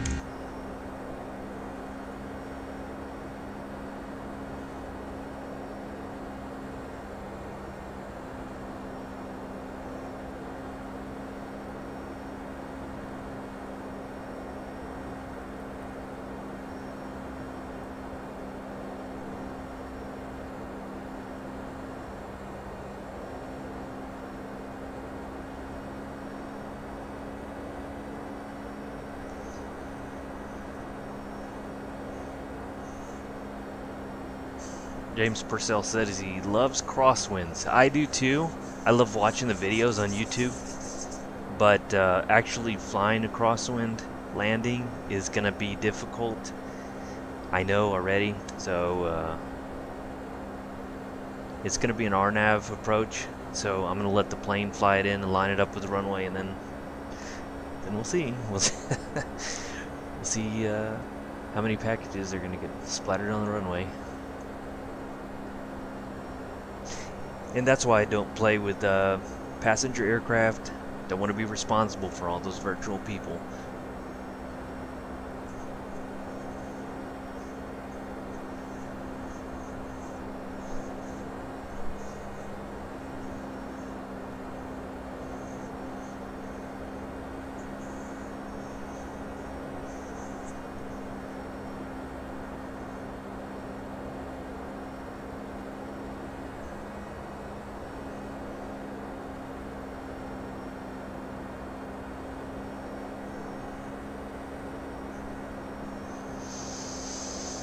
Okay, getting close to 80 nautical miles out from Woodpie.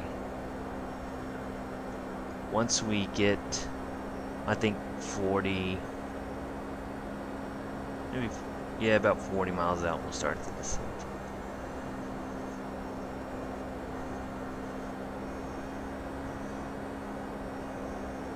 Let's see if we can see anything on the outside of the plane again. Clouds have kind of cleared over here.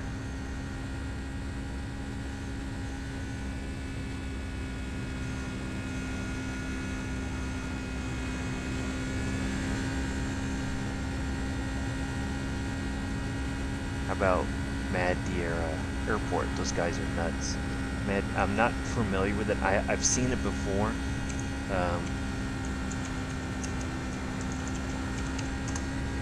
Google it just so I can refresh my memory. Is that the one that the airport is like built on piers or something? Oh yeah, I watched a guy streaming. I watched him fly into this the other day. Where is that at? Is that a Canary Island? No, it's north of that.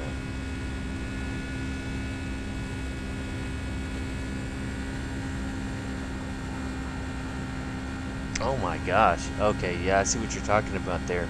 The crosswind landings. Wow.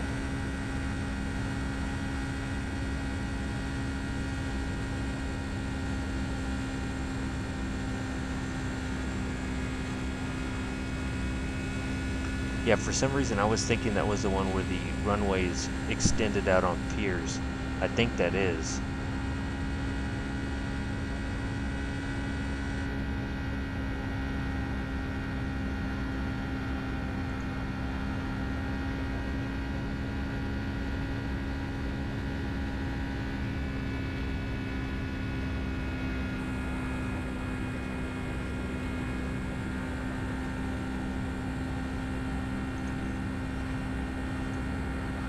I'm looking at pictures of it right now. It looks like that it is.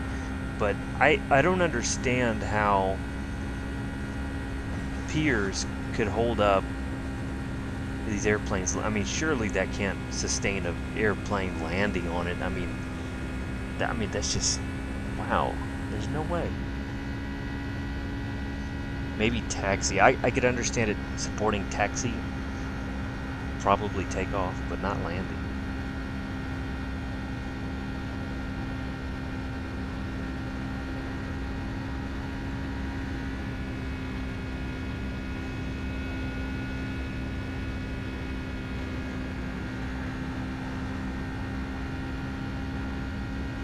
Oh, the clouds just disappeared on X-plane. Oh, that's great. Yeah, the X-plane weather system is not great. It doesn't transition. Everything is non sequitur. It just goes, oh, weather changed. Okay, let me just clear all clouds and all wind, and then transition to the new clouds and new wind. So that's a little bit infuriating at times, especially during hurricane season when I like to fly through the hurricanes and stuff like that, and you'll be flying and all of a sudden all the wind disappears. You have no crosswind and everything gets screwed up because your plane was set up to fly into a headwind or crosswind or whatever. So the X-plane weather system could definitely use some help. I'm too cheap for X-Enviro. I don't want to spend that much money on it considering how much people complain about it. It's like 70 or 80 bucks, but I constantly see complaints about it in forums. So I'm not all about that.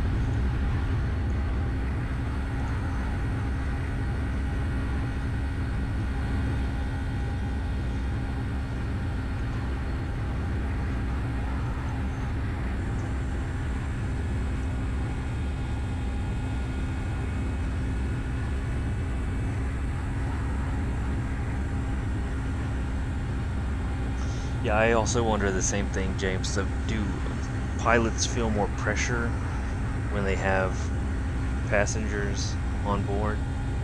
Or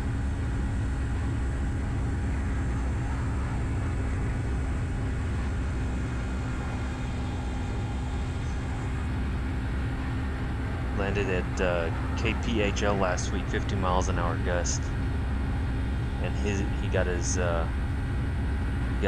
skin punctured by fingernails. Wow, yeah, that's insane. Was it a headwind gust or a crosswind? Because wind shear sucks too.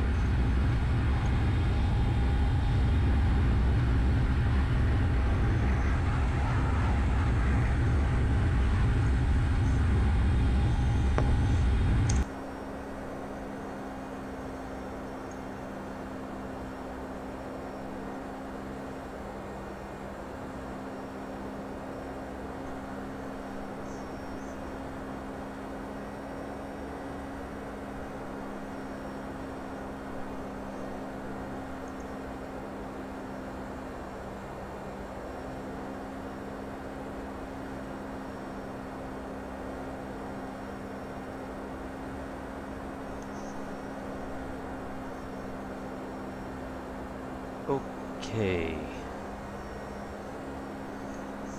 Alright, I'm going to get back out the checklists. If you're just joining us, I am using the checklist that comes with this. So it's the FCOM checklist. Descent checklist. We're going to start with the descent checklist. No. Descent procedure. To be started top of descent completed before 10,000 feet. MSL. Landing altitude, verify and set landing altitude. Landing altitude is 3750. ICAS messages, recall only expected. Recall no messages. ATIS received and reviewed.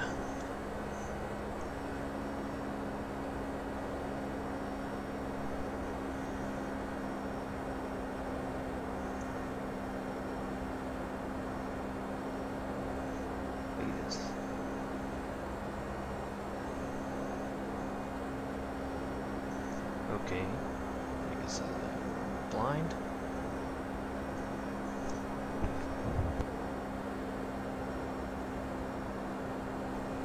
Wonder if that's supposed to be. Okay.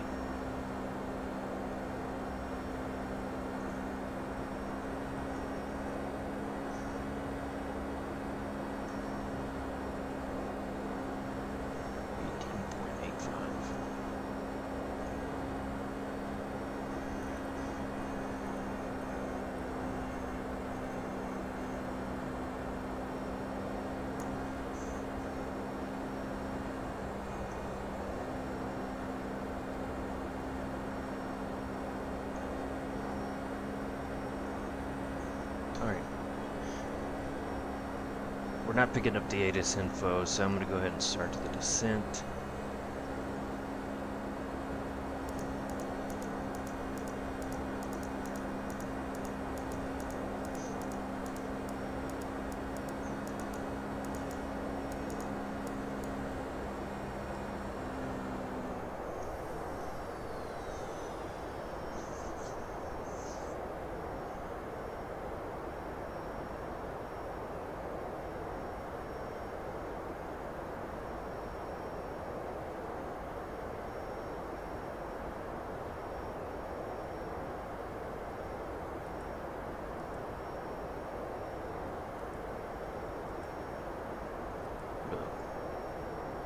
What's going on with this?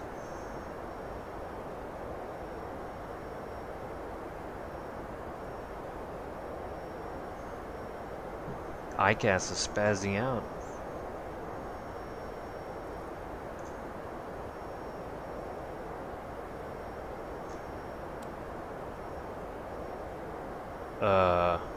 Okay.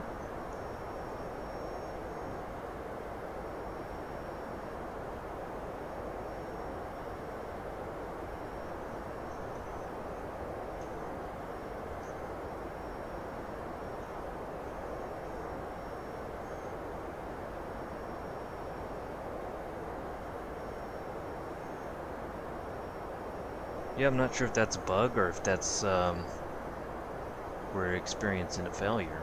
Okay, it's stopped. That's weird. Okay.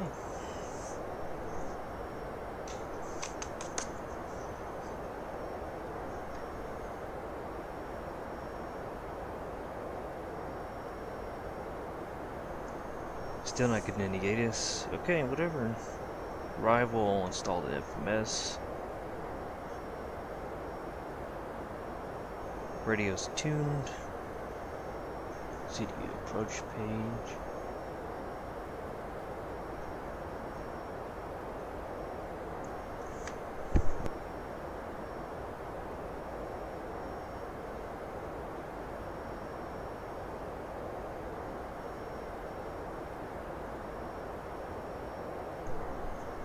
Okay, group, we're going to be landing with 30 degrees of flaps. So we're going to be 126. Right down 126.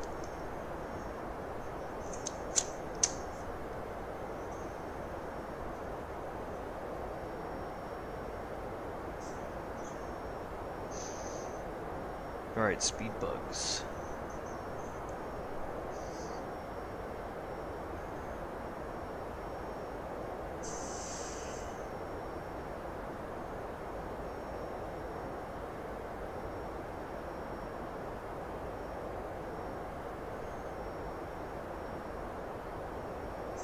Alright, so we need VREF set at 136, VREF plus 40. So is that 136, I guess? Doesn't look like it. And VREF plus 80 should be 206. That's kind of close. Okay. Decision heights.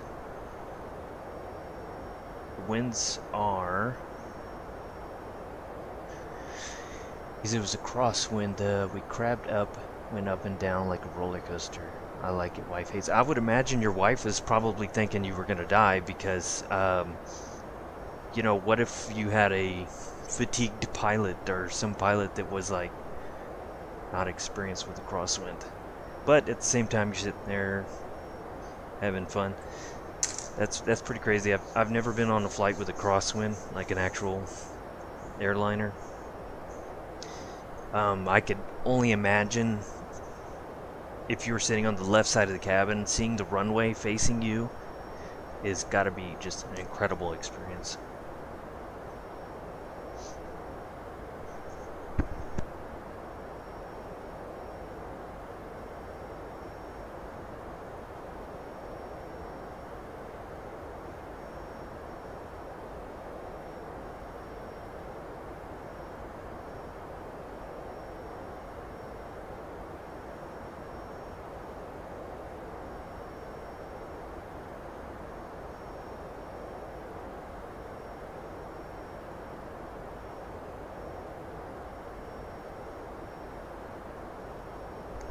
Okay, I'm going to switch to the second monitor for a moment so you can check out the weather conditions at Amarillo. We are 51 degrees. Wind is north at 29. Gusts at 41. So it's going to suck.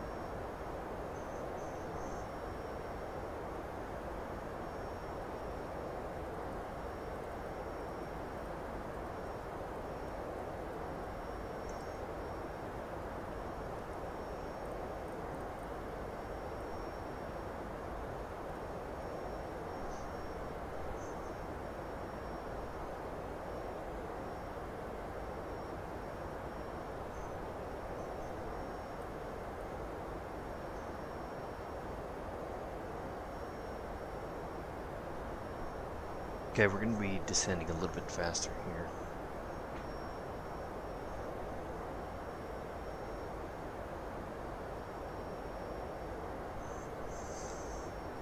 Still no ATIS? Come on.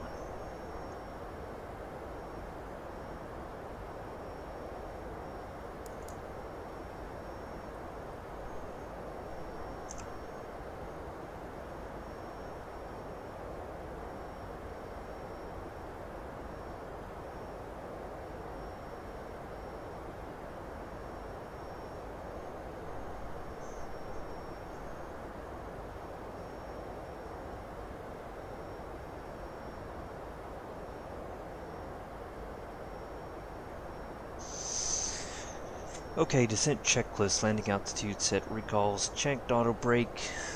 We're going to set that to 3. Landing date of AREF is 126 minimums.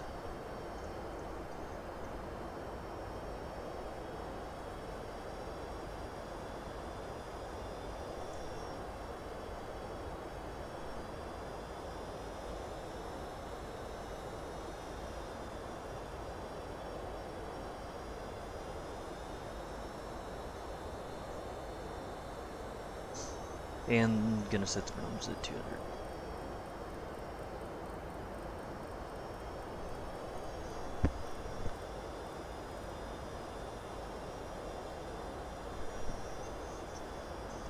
Okay, descent checklist complete. Transition altitude set. Altimeter is 2998.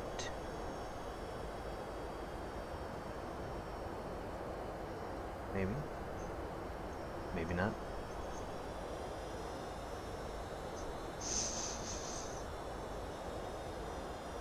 No, altimeter is 3008.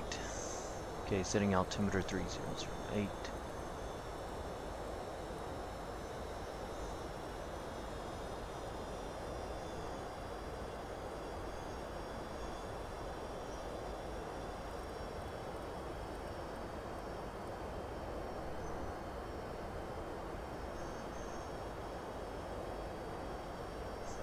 Okay.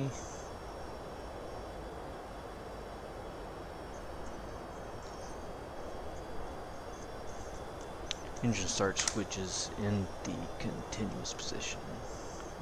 Okay. Alright.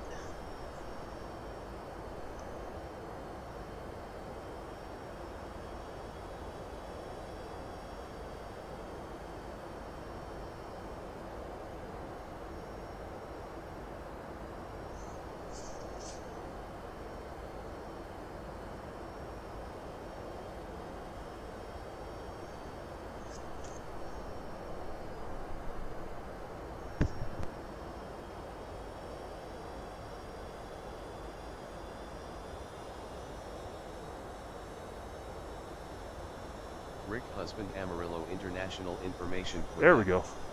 1800 Zulu weather. Wind 180 at 8, gust 18.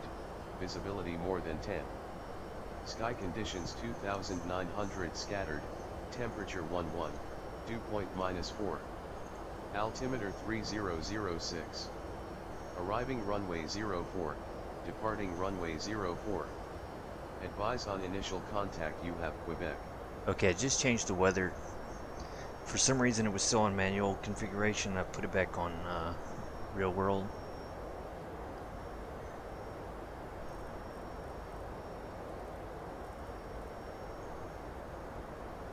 Rick Husband Amarillo There we International go. Information Quebec. 1800 Zulu weather.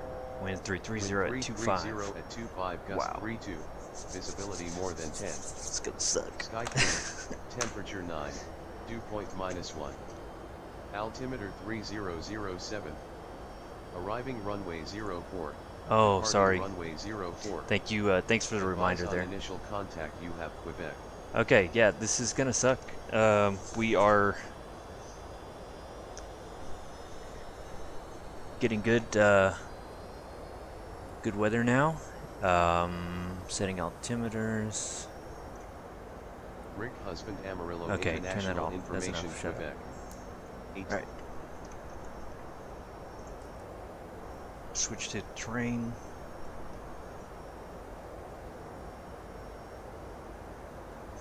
And then I'm gonna go ahead and descend to 5,000, 5,300, I think is what we're going to.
My smoke alarm is going off. That's great.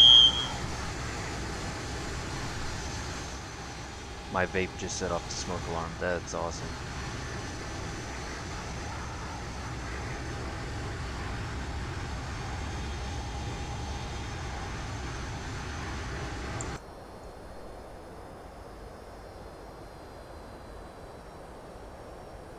Okay, I'm gonna zoom one more in.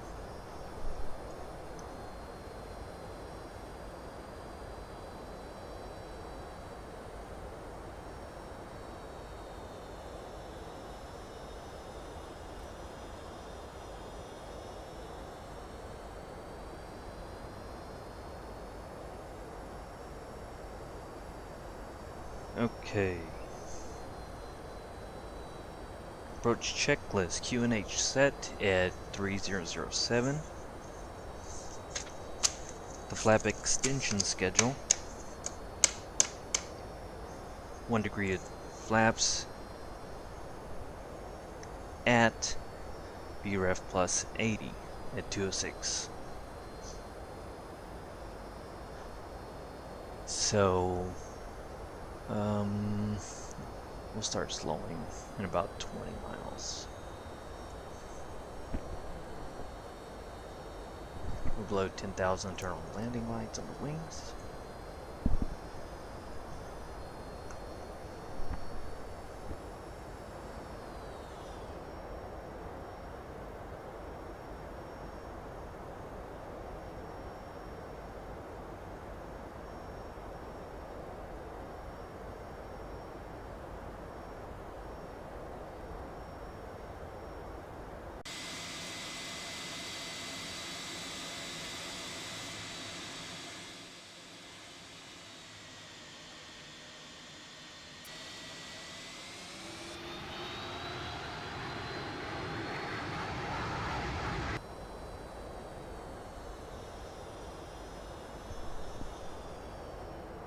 We're at 8,000 feet. Actually, I'm going to altitude hold here because it seems like we're awfully low. But this is what happens when you don't have an approach plate and you just make up your own approach.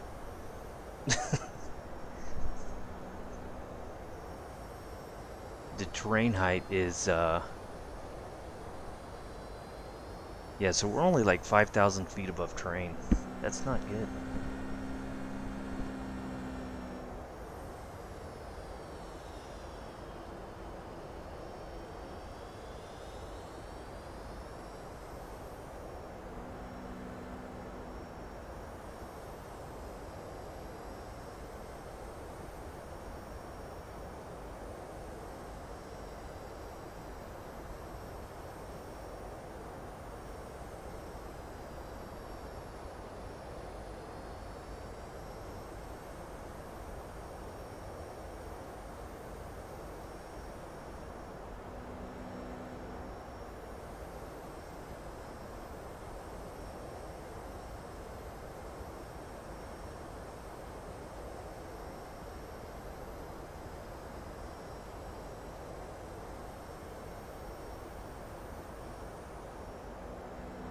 We are, let's see. We're going to turn right here at, what is that, Yogan? And then we'll be on the Arnav approach. So we got about 15 minutes.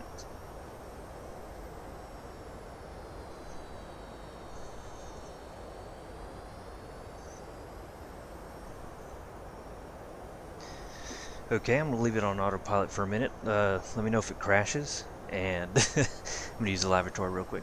Be right back.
Gotta go shit himself before he shits himself, yeah.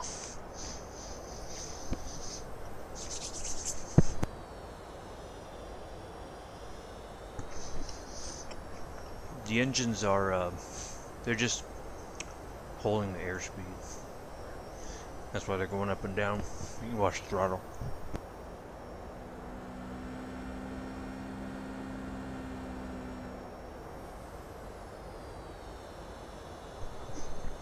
The MD-80 has a function where it can adjust the altitude to keep the engine smooth, but it's wonky. This airplane just moves the throttles up and down.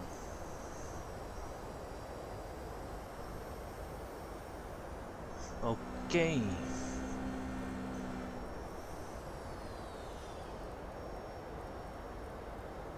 Go ahead and slow to 206. VREF plus 80.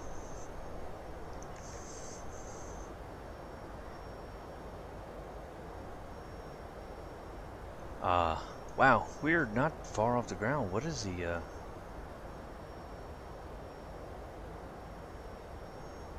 we're only 4,000 feet.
Alright, we're at VRF plus 80. I'm gonna introduce 1 notch flaps, 1 degree.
Alright, gears down. Landing checklist. Auto brake is armed. Armed. Landing gear down. Flaps. Flaps are 5.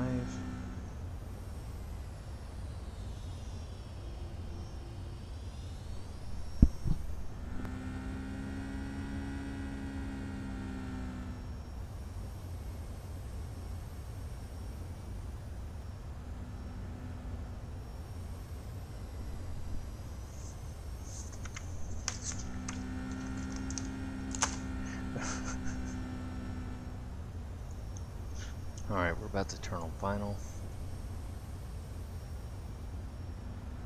And there's the airport. And actually, there's somebody there. Wow, look at that.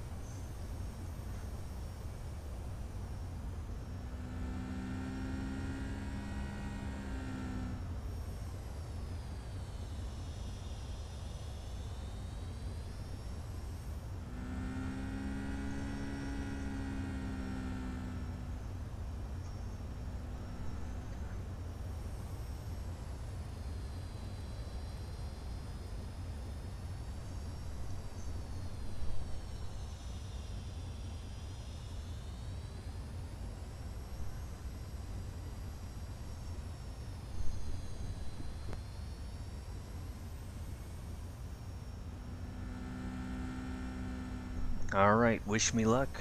And I'm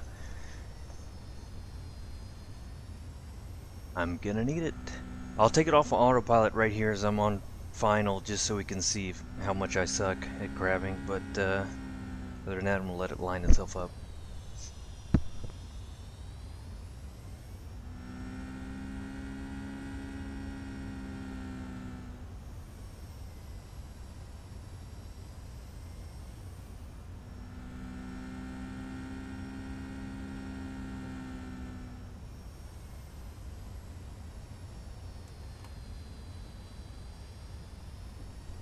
Another notch of flaps. We're gonna set runway heading.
Okay, it appears that the weather did not update, so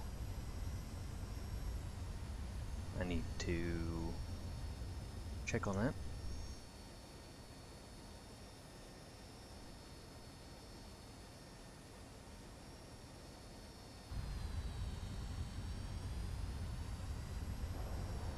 There we go. There.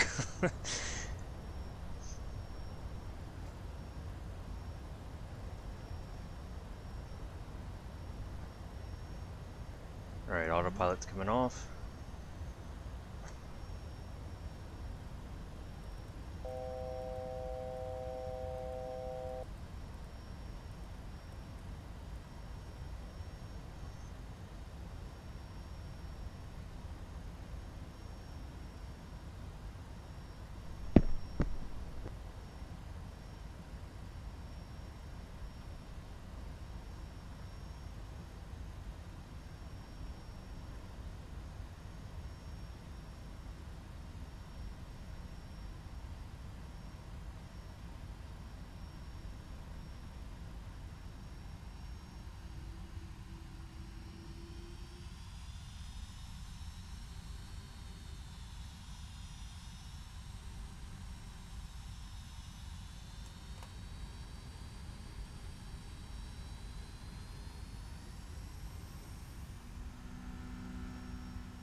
$1,000.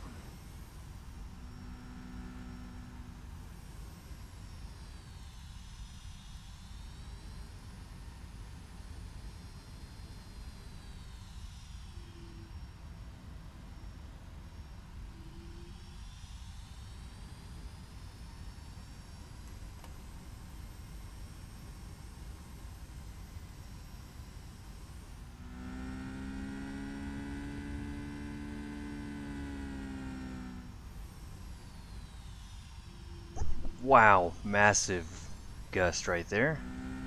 It's okay, alright. 500.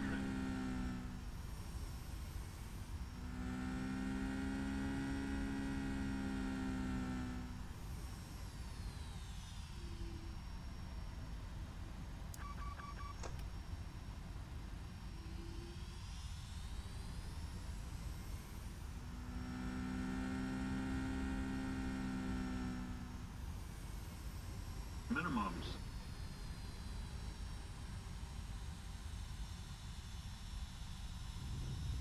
$100.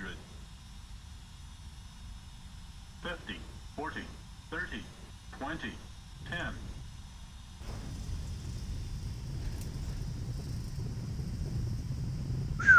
Holy moly!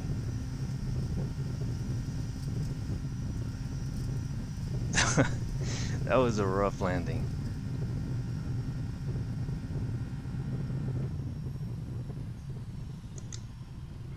That was rough. Okay, spoilers up, flaps up.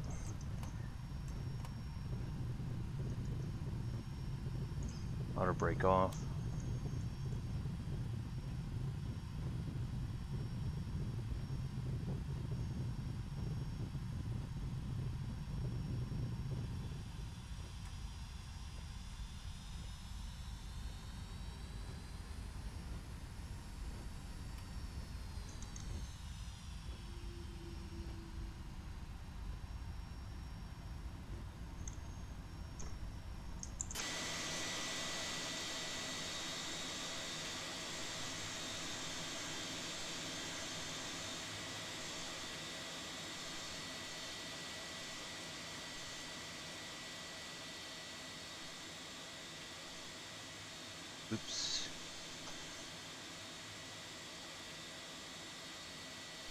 Yeah, guys, that was pretty rough landing, but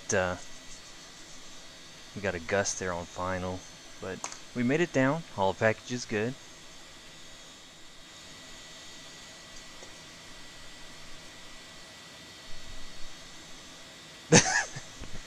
James is injured. Somebody call a paramedic.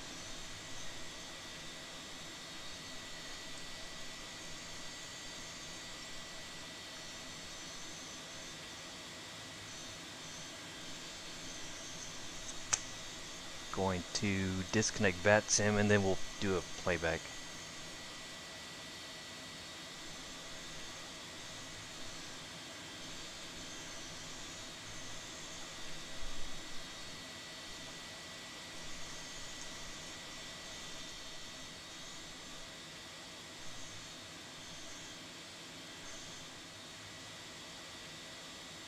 There's a A380 parked at a regional airport. No. You wanna move, dude?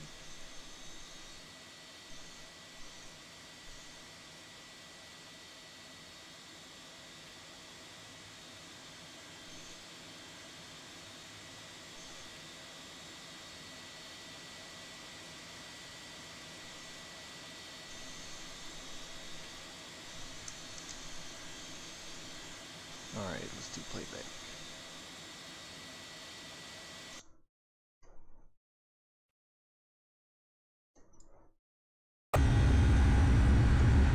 Okay, let's see how rough this actually was.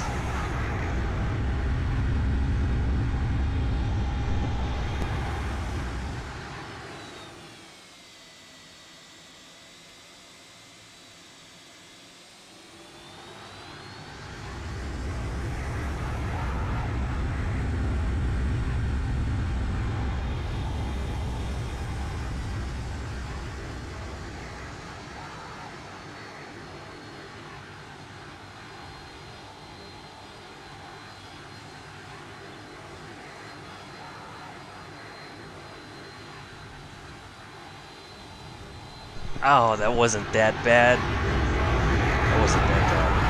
I mean, I'm way off center line, but I'm not a pilot, so.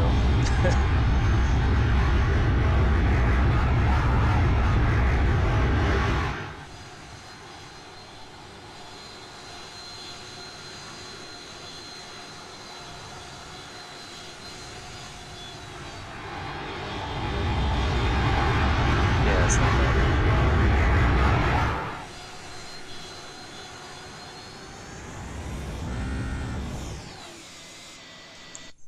Okay, so let's see how frightened these people on the road would be. If you're just driving on the road.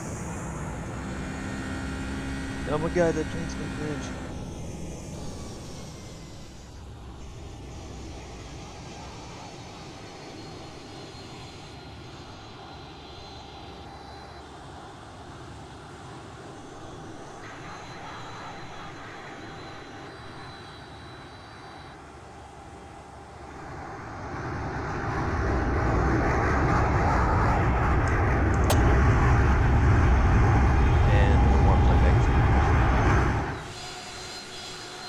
Yeah, just ignore the fact that I was way off center line and look more at the fact that I crabbed a little bit.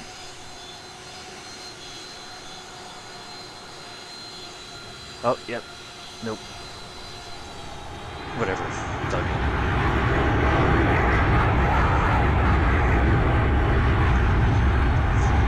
Is that, I hope you have insurance on your packages because everything is broken now. Yep, so we're not going to be able to get that back to you by Christmas, so tough luck. Thanks for using FedEx. Don't use, remember not to use UPS, because they're just as bad. Definitely not DHL. And Amazon. Well, Amazon logistics sucks. If you ever had a package delivered by them, they're terrible. Is that payware? Frost Plays asks, is this payware? Yes, the aircraft is payware. Everything else, all the scenery is just auto-gen. The airplane is the Flight Factor 757 Professional V2. This is the update for X-Plane 11. Everything is working. As a matter of fact, let me get it parked and I'll open up the doors.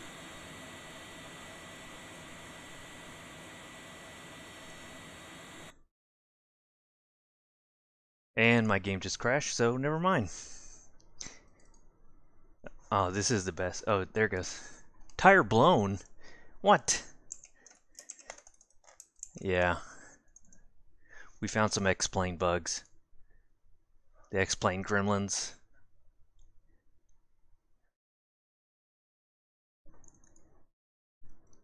And it restarted the flight. We're back in Memphis. Wow. Teleportation is real.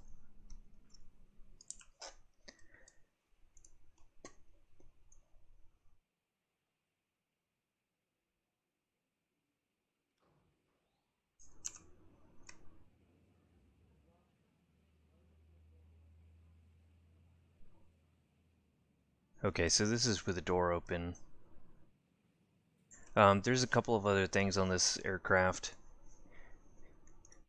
There are steers, GPU, chocks, fuel truck, de-ice truck, ACU, high pressure unit. So these models are not that great. It's better than nothing, but definitely the GSX ground handling services for prepared is much, much, much, much better. Much better.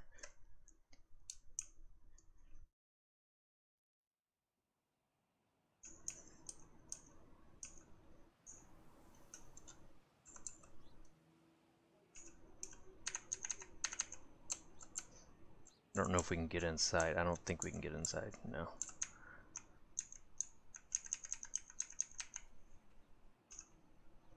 Yeah, this is as good as it gets. But anyway, alright guys, well thanks for joining me for my streams. You can definitely subscribe and get notified whenever I stream. I usually stream airliners. I don't do much like combat or anything like that.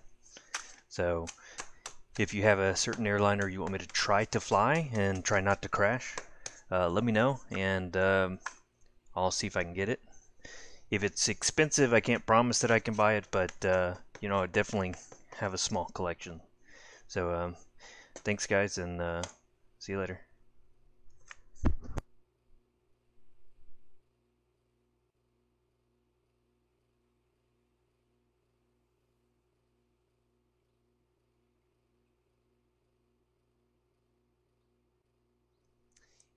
You can definitely subscribe and get notified whenever I stream. I usually stream airliners. I don't do much like combat or anything like that.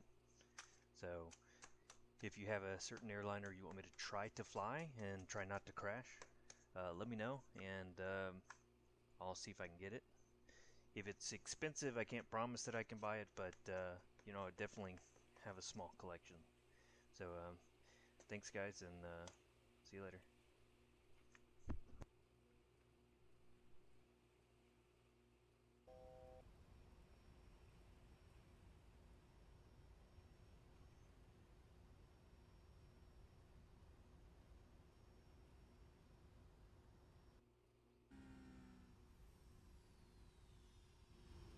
Wow, massive gust right there.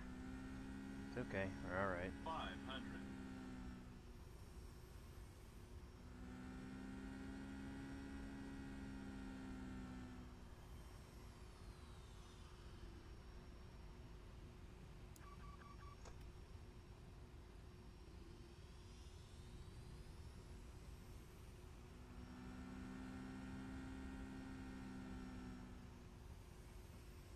Minimums.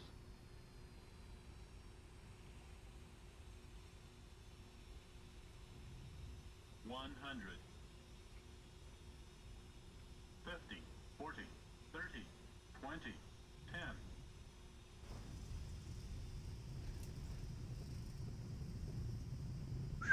Holy moly!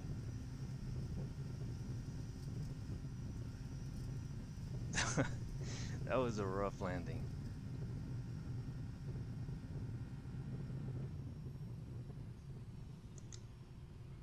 That was rough. Okay, spoilers up, flaps up.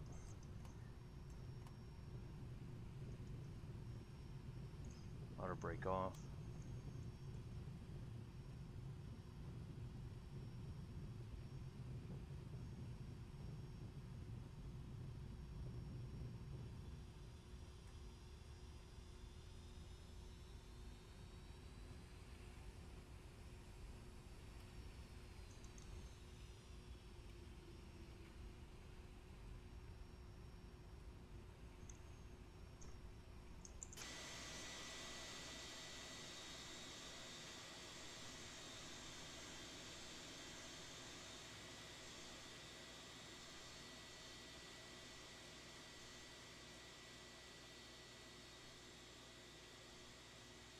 Oops.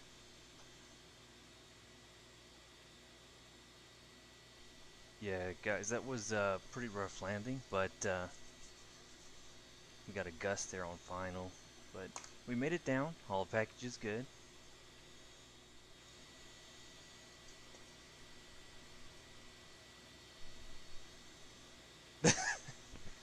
James is injured. Somebody call a paramedic.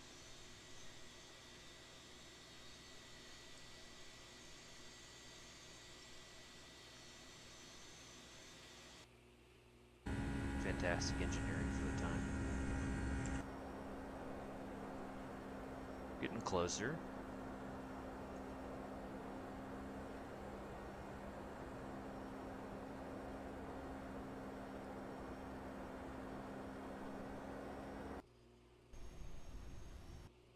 Manifest changes, we're going to skip that. Okay.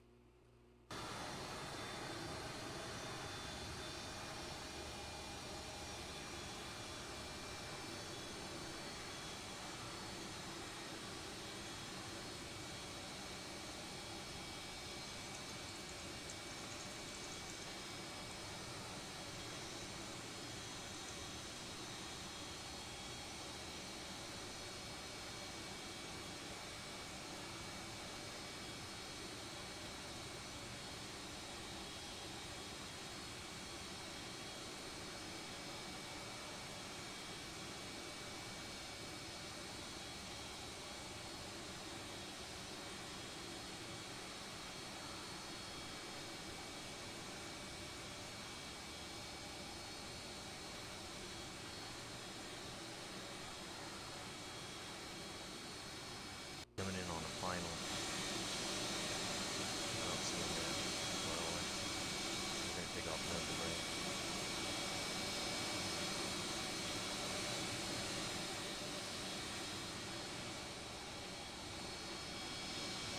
I don't see him anywhere.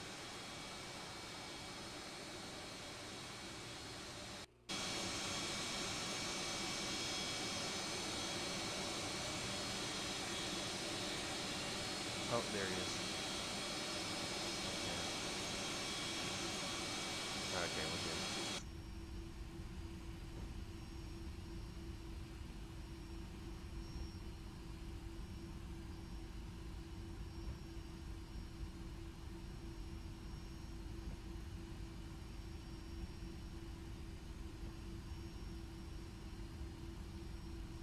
Okay, you ready for a rolling start? Landing lights on. Auto throttle is RV2 speed set.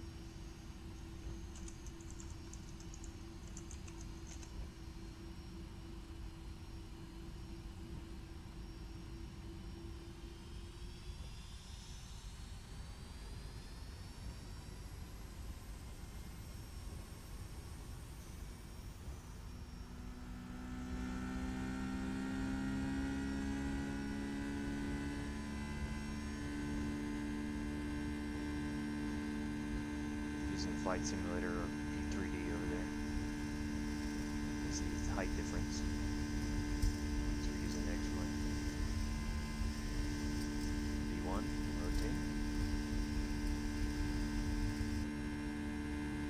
2, and positive rate. Up.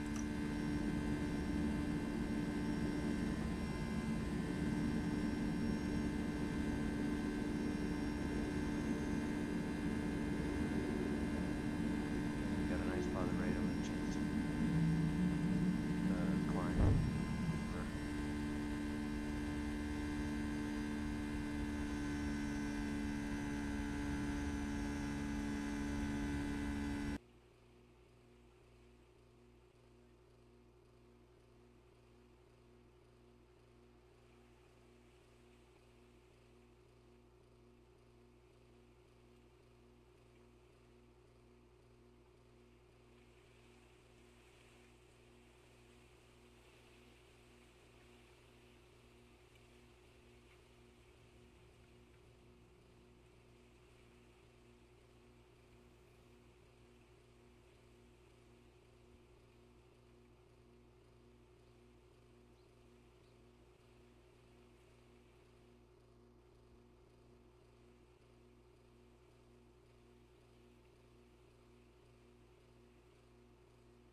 using Flight Simulator or